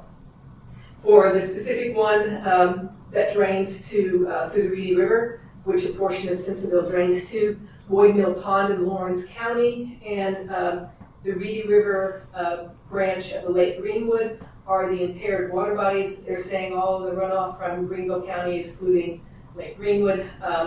We're trying to prove that that's not the case with our monitoring program. So, like I said, we were the first in the state to have a specific reduction specifically for nutrients, similar to what's being done in the Chesapeake Bay area, if you've heard about what's been doing in that area. And so all the co-permittees in the city of Greenville is a portion of that, it has a portion of their boundaries within that watershed. And REWA is also considered a contributor for those problems. So we're trying to work together as a team to solve those problems, which has been in the past where it was, we were blaming each other. Now we're trying to work together as a team to solve these problems. We also have a new requirement that came in board as a part of our 2021 permit. And we had gotten some wording into our last permit that said, any old TMDLs that have been hanging around for a while, unless DHEC told us it's a problem now, we're not going to do anything about it. Well, they caught that wording this time. So they changed that wording, they took it out. And now they're saying any existing TMDLs for any water bodies in which the MS4 is draining to, we now need to develop a monitoring plan within 12 months, which we have, and then an implementation plan, which we're working on. And basically, there are 18 TMDLs in Greenville County for either E. coli or fecal. 15 are fecal, 3 are E. coli. The areas shaded in pink are all the areas that are E. coli. And most of the area that you see that's white is the Reedy River, which has the nutrient TMDL. So essentially, we're dealing with the same problem all over Greenville County. And so we're working on now trying to come up with what is the pollutant concern. We're actually doing some DNA sampling to determine if it's coming from wild animals or if it's coming from humans, is it coming from dogs, So that is, we're in the process of working on that monitoring and implementation plan. So more information will come on that later. So, what are some of the sources? Soil erosion, water runoff from croplands, lawns, gardens, stream bank erosion, livestock, pastures, rangeland, forests. So applications from golf courses and farmlands, the fertilizer that comes off of that, failed septic tanks, leaky sanitary sewer lines, I&I issues, SSOs, things I'm sure that you've heard about from your public works director, animal manure, farms, domestic dogs, wild geese, ducks, deer, they are all contributors to this problem. Yard clippings and detergents and automotive products are all also pollutants that are non-point source. So what we have found in our research from the Chesapeake Bay area and other parts of the country is that the cheapest and most cost-effective way to address some of these pollutants of concerns are stream buffers. We recently passed a stream buffer in the county through our land development regulations. Doesn't affect the cities right now. We may be adding that to our stormwater ordinance that it would, but we're going to do that as part of that implementation plan we were talking about putting together. Also, what we have found is stream stabilization. A lot of urbanization as it goes on, these develops, is eroding the creek beds. A lot of the sediment has pollutants attached to sediment, so making sure that we go back and stabilize some of these stream banks and keeps them from eroding again is another way of reducing that pollutant load. So we found the buffers and stream stabilization are the two most cost effective, and we think it's probably the best things for our community anyway in general. So we do have a monitoring program. In the early 2000s when we started, it was grab samples. We now have incorporated the latest technology, and I'll show you a little bit about that here. It's something with datasons, and we have it set up with a series of cell towers at those different locations. It's sending information every 15 minutes back to our consultants, who then use that information and summarize it on a daily, weekly, monthly, annual basis. But here was what the sampling stations looked like in the 2000s. Of course, these had to be handled manually. It always rained on holidays and in the evenings and on the weekends, and we'd have to run the sample people out to get them, have to run them to a lab. Some of the testing had to be done immediately, some did not. So that was very labor intense. We have now gone to these monitoring stations that we have set up. The red are the monitoring stations, and on the other map is our series of rain gauges, which has been very helpful when we've had these storms. We can go to where the storms are and look at our rain gauges. That storm we had last week was 5 to 6 inches of rain pretty much across the county. And so we're able to use this information to determine even intensities within 15-minute blocks that may have indicated a higher storm intensity than maybe was seen countywide. All this information helps us in our program. This is what our monitoring stations look like now. I'll give you another little picture here. They have a tube that runs down into the creek, and what you see on the right-hand side is one of our datasons, and each of those little datasons are testing for a particular pollutant or what we call a surrogate that matches a pollutant. And so, like I said, that's taking readings every 15 minutes and sending it by cell tower. So we also, because of the nitrogen and the nutrient TMDL in the Reedy River, we were trying to get a good idea at the time. We used the nitrate analyzers. There was not a good datason for nitrates. So we had this system, but this system with the,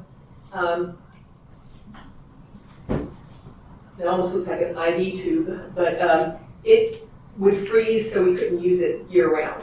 So we recently found that there's some new datasons, so we're kind of decommissioning these particular things, but we have these on several of the monitoring stations along the Reedy River.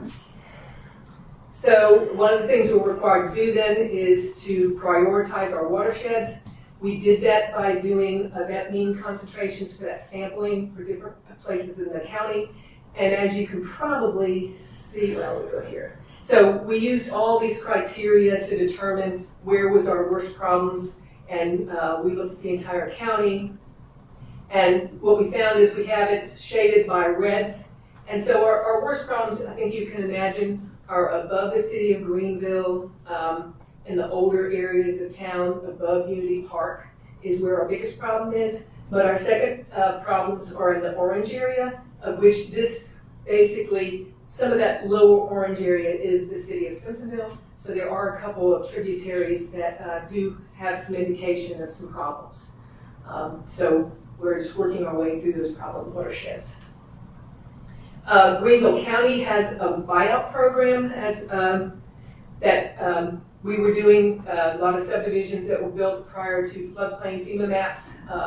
But also the buyout program not only solved people's homes being flooded, it is also, there's water quality benefits by removing those buildings and those homes out of the floodplain. Less fertilizer being on yards, dogs are gone now. So there is a water quality benefit of removing homes from our floodplain buyout. And we're able to analyze that information and present that in our annual reports to DHEC. We also have an illicit discharge program. All these things that we're doing are being done within the city. So it isn't just the construction program, which is our biggest element, but illicit discharges. We get phone calls from somebody that they see something, we'll go out and investigate it. That monitoring station systems, sometimes they have, they will see a blip and they have alarms set if some parameters go out of a certain number, and they'll go out and we'll do some investigations. But some of the typical illegal dumping calls and complaints that we get is construction debris or household waste that is being abandoned at sites. We've got a sheriff's department that handles that out in the county. Dumping wastewater from washing machines and sewer lines into streams or into the catch basins. Dumping chemicals or motor oils, cleaning solutions, carpet cleaning, waste. We find all those kind of complaints. People call us about that. Dumping food waste and grease. Somebody caters a big barbecue pork and they don't want to take the grease back with them to wherever their base is. We found that dumped in catch basins and got calls and complaints about that. Dumping of pet waste is probably the biggest thing we hear is people complaining about their neighbors. If they happen to pick it up, but they don't want to take it home with them, they dump it into the catch basins. So that's a complaint we get.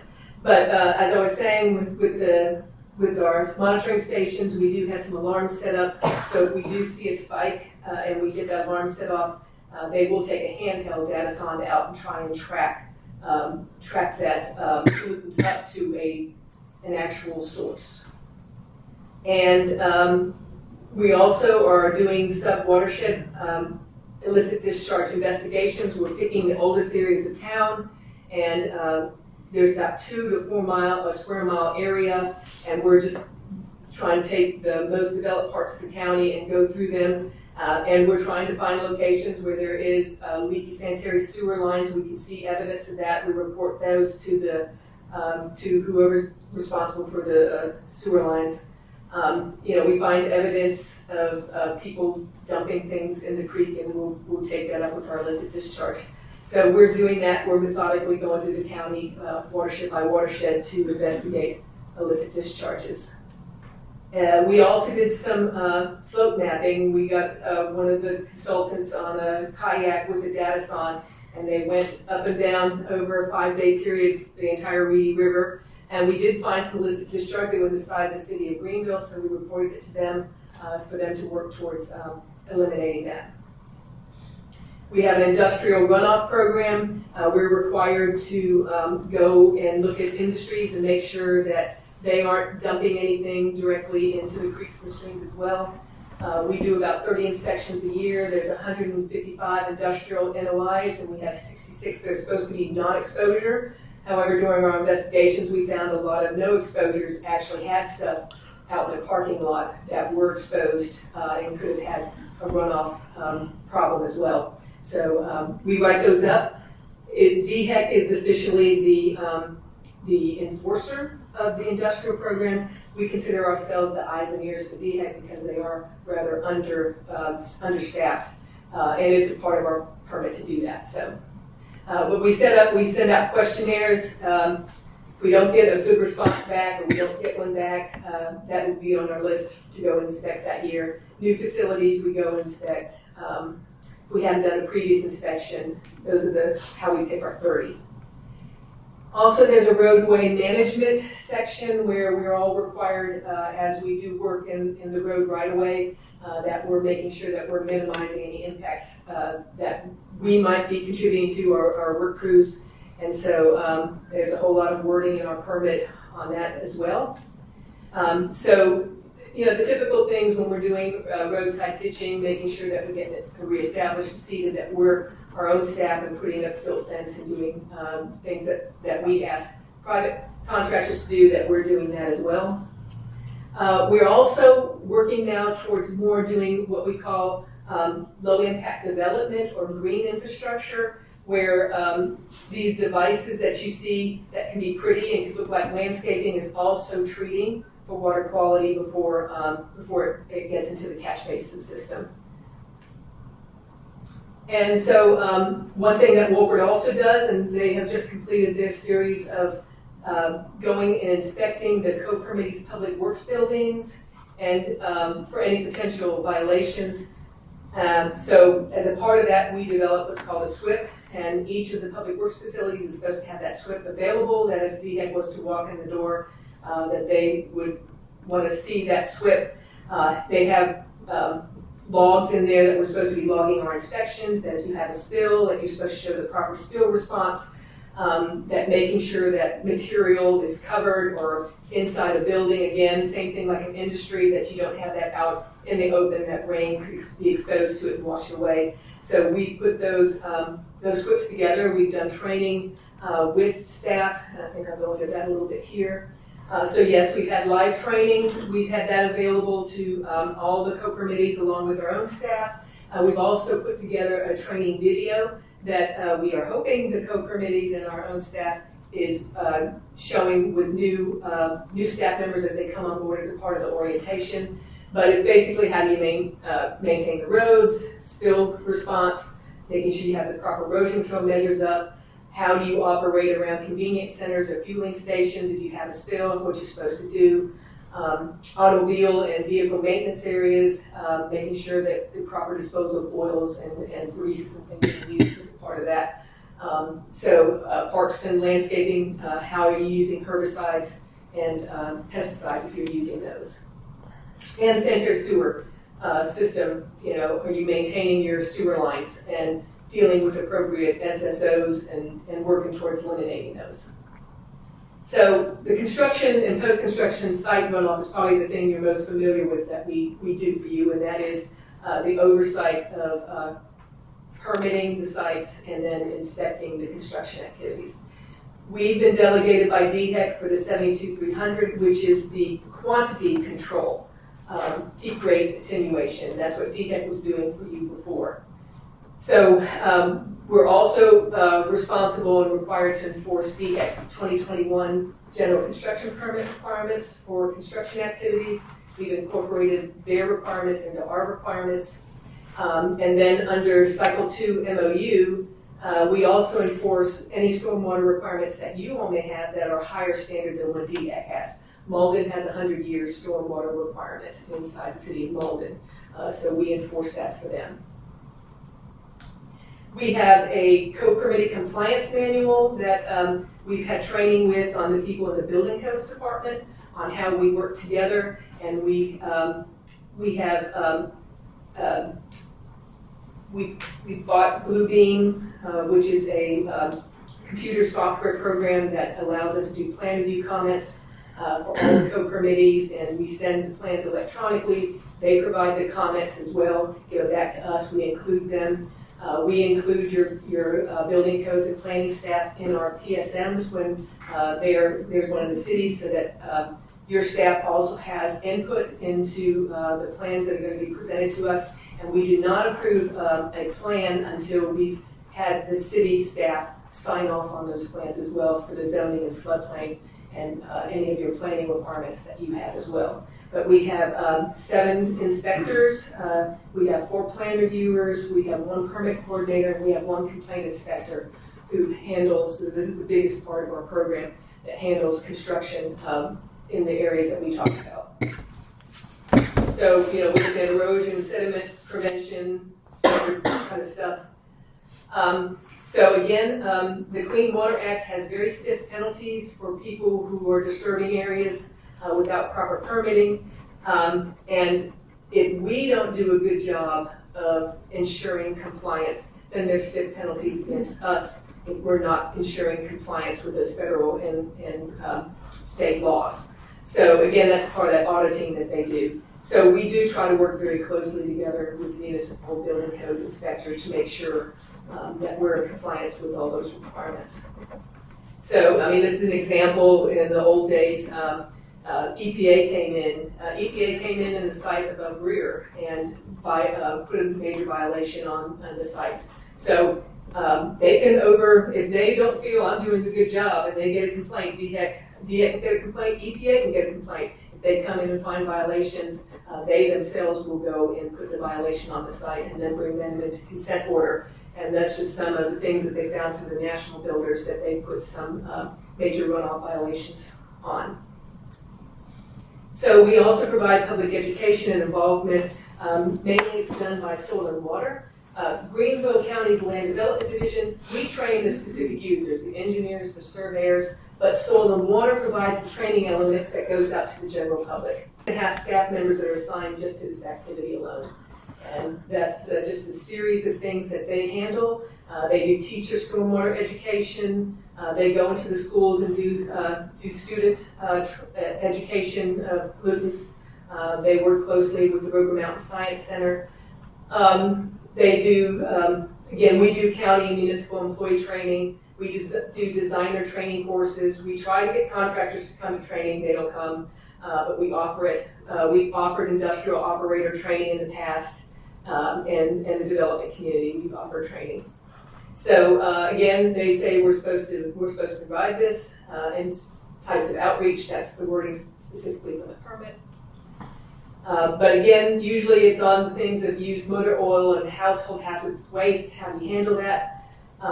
Encouraging the public to reduce their use of pesticides, herbicides, and fertilizers. Working with pet owners and HOAs and others to minimize places where animal waste can get into the stormwater system. And the latest one that's been added to our permit is trash and debris, and it's education on how it does affect water quality. So this is what we consider effective education. In fact, we started this, and other parts of the country have called us and asked if they can use this program as well. So you'll see this other parts of the country, but it started here in Greenville County. This is not so effective, but this is the kind of calls that we get from citizens complaining about their neighbors dumping it down. And some citizen in this neighborhood took it upon themselves to put up their own educational sign. So, so why am I here tonight? As a part of our permit, it is required that we do have an intergovernmental agreement in place. We were supposed to have that done in year 1, but our staff was a little bit behind. The county attorney took some time to really dig into our permit requirements and trying to figure everything out and looking at what we're supposed to be doing, what you're supposed to be doing. They even brought an outside environmental attorney in a little bit to look at it. One of the things that they decided and found is that the past MOUs that were handled was not really the appropriate vehicle for this level of a program, and that it really required an intergovernmental agreement, and that's why we're here in front of you today. So what that intergovernmental agreement is, it outlines what everybody's responsibilities are. Our last audit, DHEC was a little critical that they felt like the co-permittees weren't involved enough, leaving it too much to us and not being an active participant in the permit. And so the intergovernmental agreement outlines some close responsibilities to assist more in the public outreach, making publications available in your offices that we put together. Again, the building permit coordination, which we were already doing, making sure that your public works folks are providing good housekeeping, records keeping, and training. that if you're having I&I and SSO issues, that you are working towards removing those problems. Also, if you're doing a capital improvement project, like a road program, that you consider putting in some of those green infrastructure to solve some of the runoff that's coming off the road and treat some of that prior to going to the catch basins. And then, of course, to maintain your own stormwater management facilities that you may have had to have as a part of a new building or expansion. If there's a detention pond that's providing service for a building, you got to be maintaining that. So that's some of the roles and responsibilities that you all have. Also, any litter control on municipal streets. I don't know if you're doing street sweeping, I don't think many are. Only if, at this point, if a stream buffer uses a water quality feature, you need to help us enforce that. Employee training, spill prevention and emergency response if a major spill was on one of your streets. Proper motor fluid disposal wherever you have your vehicles being maintained.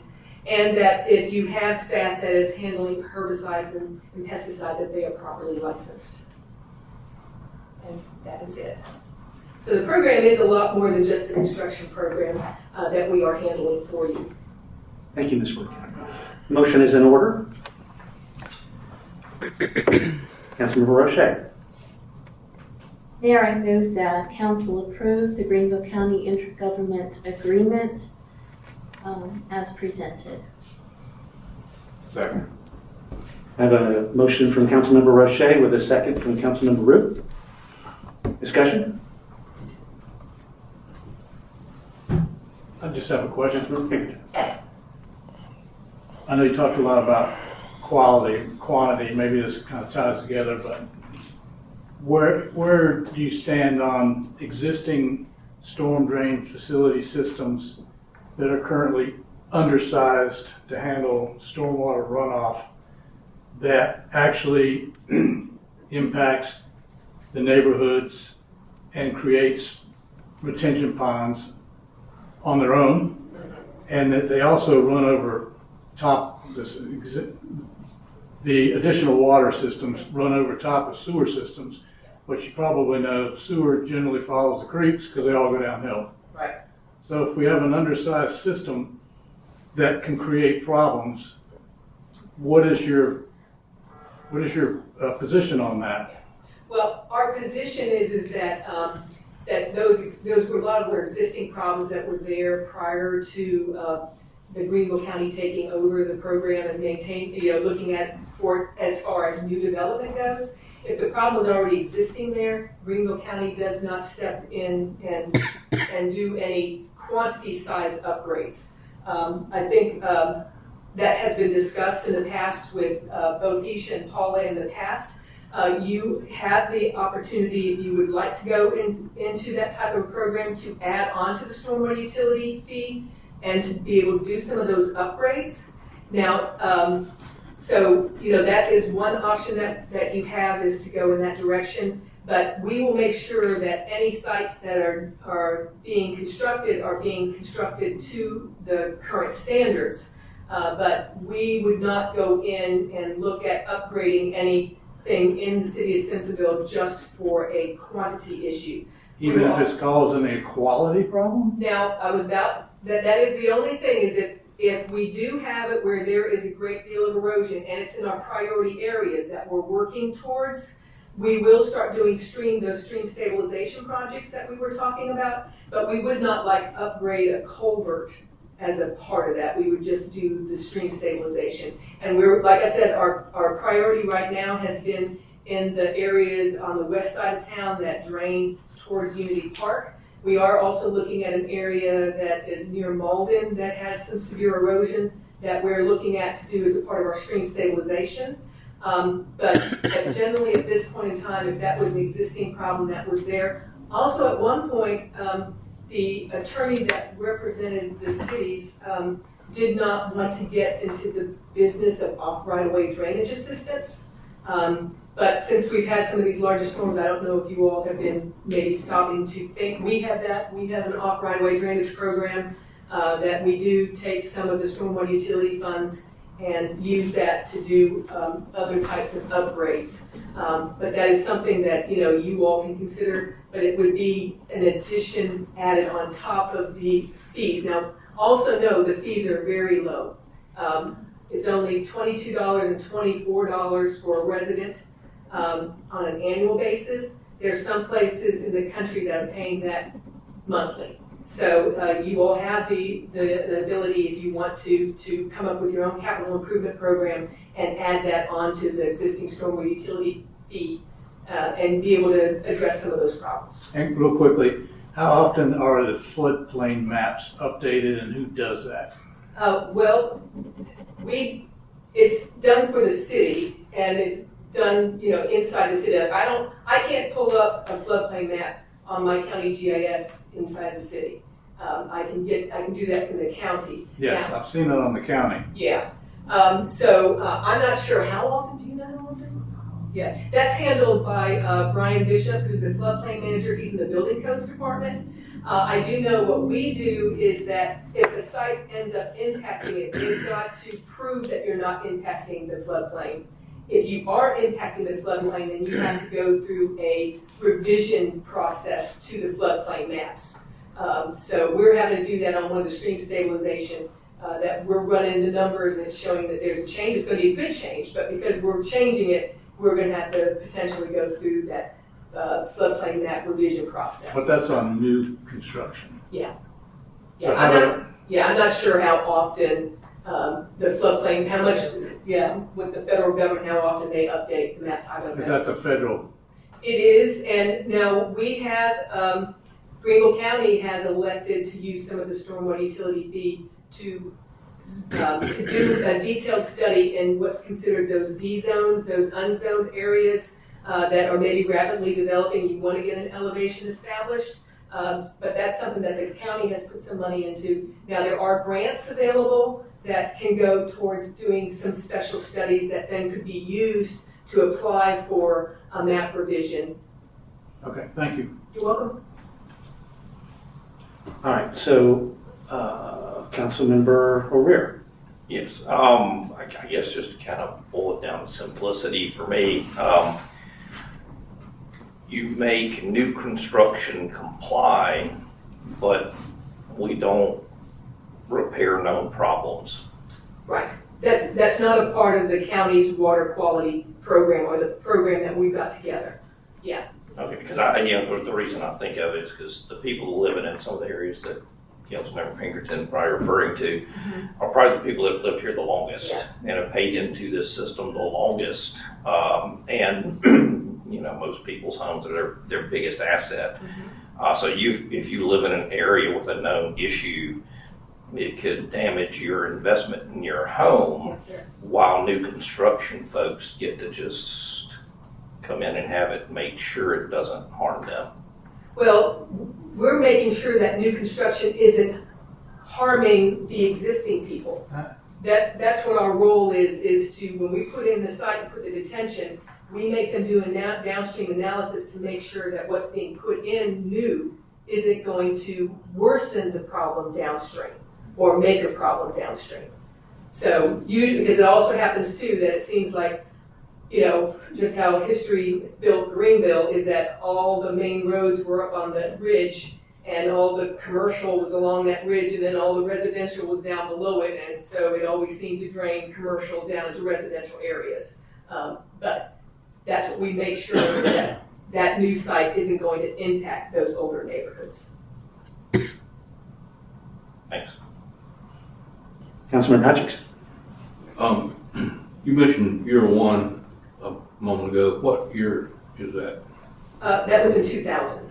So we've been operating as a co-permittee, but No, since 2007. Our first permit year, we did it on our own. We were by ourselves, and the co-permittees joined in 2007. but not under any kind of intergovernmental. It was under an MOU, which at the time, that's what the county attorney thought was appropriate. Then he got one of his spiffy staff members and very sharp-minded, and she said, I think it needs to be an intergovernmental agreement. So are we looking at a lot of areas maybe where we're not in compliance at the moment? No. we're in compliance with our permit. When they do the audit, they basically said that the co-permittees probably need to have a little more skin in the game, is what they told us at the last audit. We haven't had a passing grade on our plan review. It hasn't come, but we've got the best plan review in the state, but they're very, very picky when they come in and they Monday morning quarterback all our plans. So, but everything else in our permit, including the co-permittees, were in compliance. I think they spot checked a couple of public works facilities, and you were lucky it wasn't Simpsonville, it was Malden, it was that old facility that now is gone. Thank goodness it didn't get a very good grade. One of our own sites didn't get a very good grade out there because of what we call the variety pile. But overall, we had a passing audit the last time. Council? So, if we decided not to enter into this intergovernmental agreement, that would mean we would be taking on Everything I just told you. obtaining an NPDES permit of our own Yes. and doing all the engineering and monitoring Yes. and all that. How You many? would have to do everything that I outlined that we've been doing for you. All 64 slides. So, how many staff do you have in the county doing this work? We have a staff of 22. 22. In the land development division. Okay. My final comment is, back in real life, I used to do health, environmental safety, and done the whole NPDES permitting, and that's for industry, not for a county, obviously. But I will tell you that doing the environmentalist stuff and then doing permitting was my least favorite thing to do. So I know what you do, and I appreciate what you do, and thank you very much for doing it. So, any further discussion or comment from council? All right, on the motion to approve the Greenville County Intergovernmental Agreement, NPDES Co-Permittee, as outlined by Ms. Wortkoetter, and move this item to our next business meeting agenda. All those in favor signify by saying yes. Yes. All opposed signify by saying no. The motion carried by 7 votes yes, 0 votes no. Thank you. Next item on the agenda is item 8C, and that item is coming from me. It's a change to the Code of Ordinances, section 2-65, paragraphs B and C, to allow the city council meeting times to be set by resolution. So I will briefly summarize what this is about. The objective, the overall objective of this change is to allow council to set meeting times and meeting days as designated by council through resolution, rather than having that formalized, codified in our Code of Ordinances. The ultimate objective would be to change our meeting time from 6:30 to 6 p.m. Because an earlier meeting time is more accommodating to our city staff, and frankly, instead of being 8:45, it would be, just a little bit past 8 if we had started a half hour earlier. So I do think that that would be something we would consider down the road.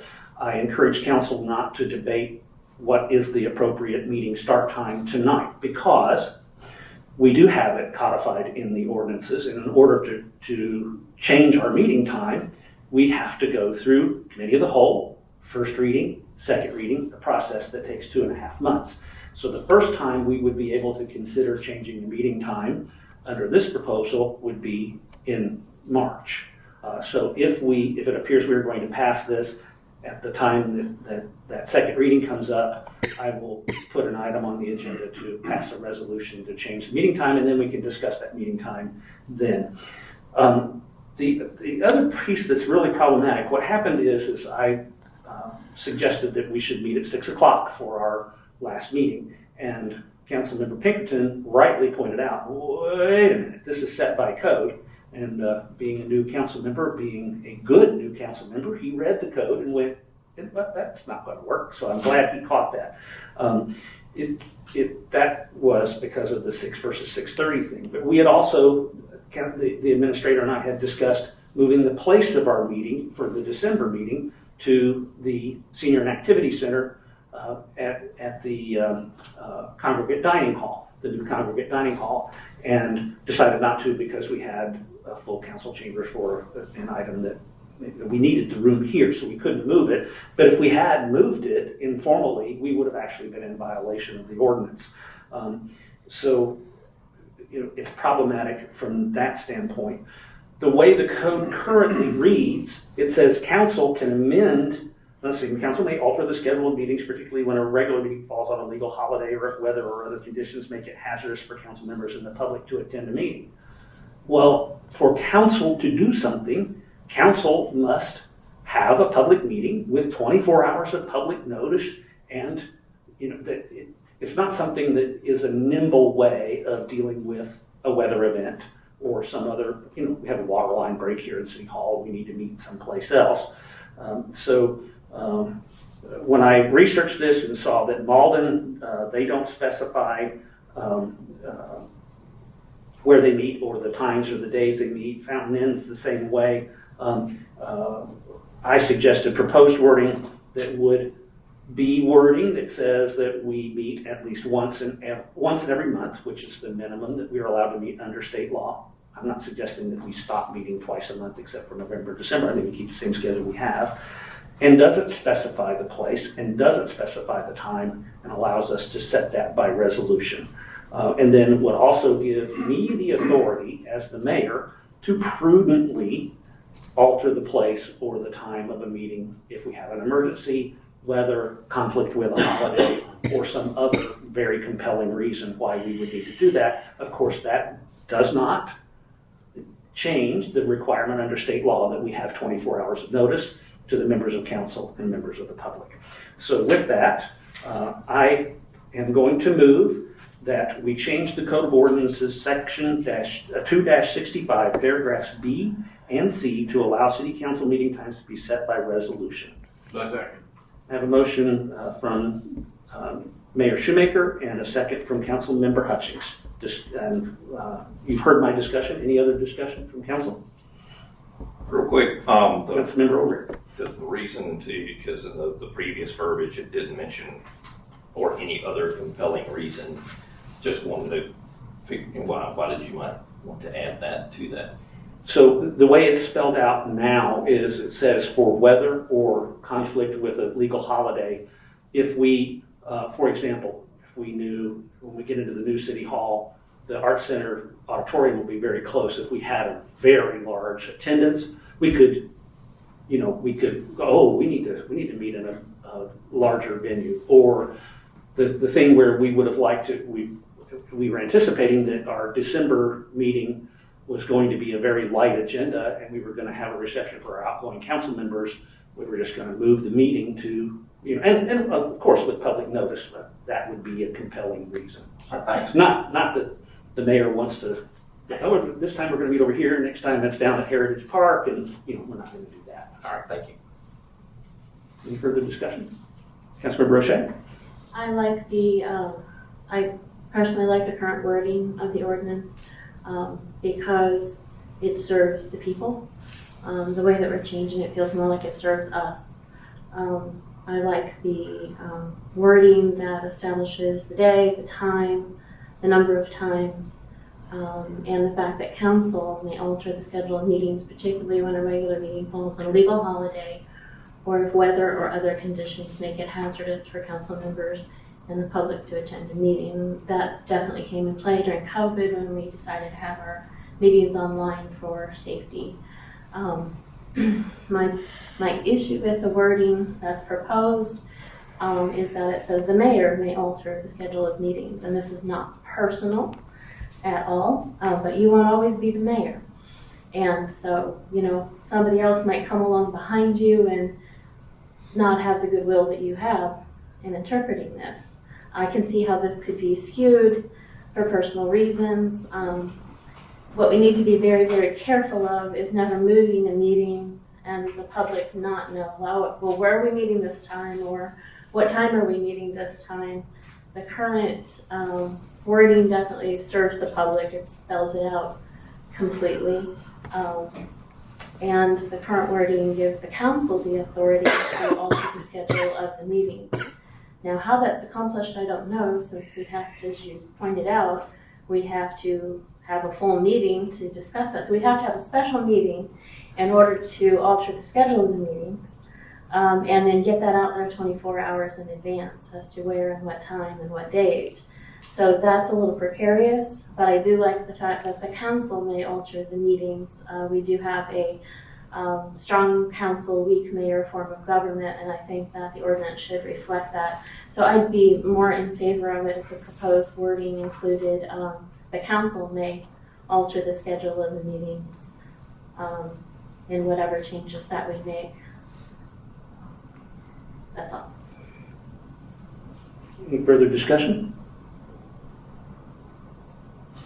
Okay, on the motion to approve the change to the Code of Ordinances Section -265, paragraphs B and C, to allow city council meeting times to be set by resolution and move this to the next business meeting. All those in favor signify by saying yes. Yes. All those opposed signify by saying no. Motion carries by a vote of 7 yes and 0 no's. And with that, that concludes all of our business items for this evening, and we will stand adjourned if there are no objections.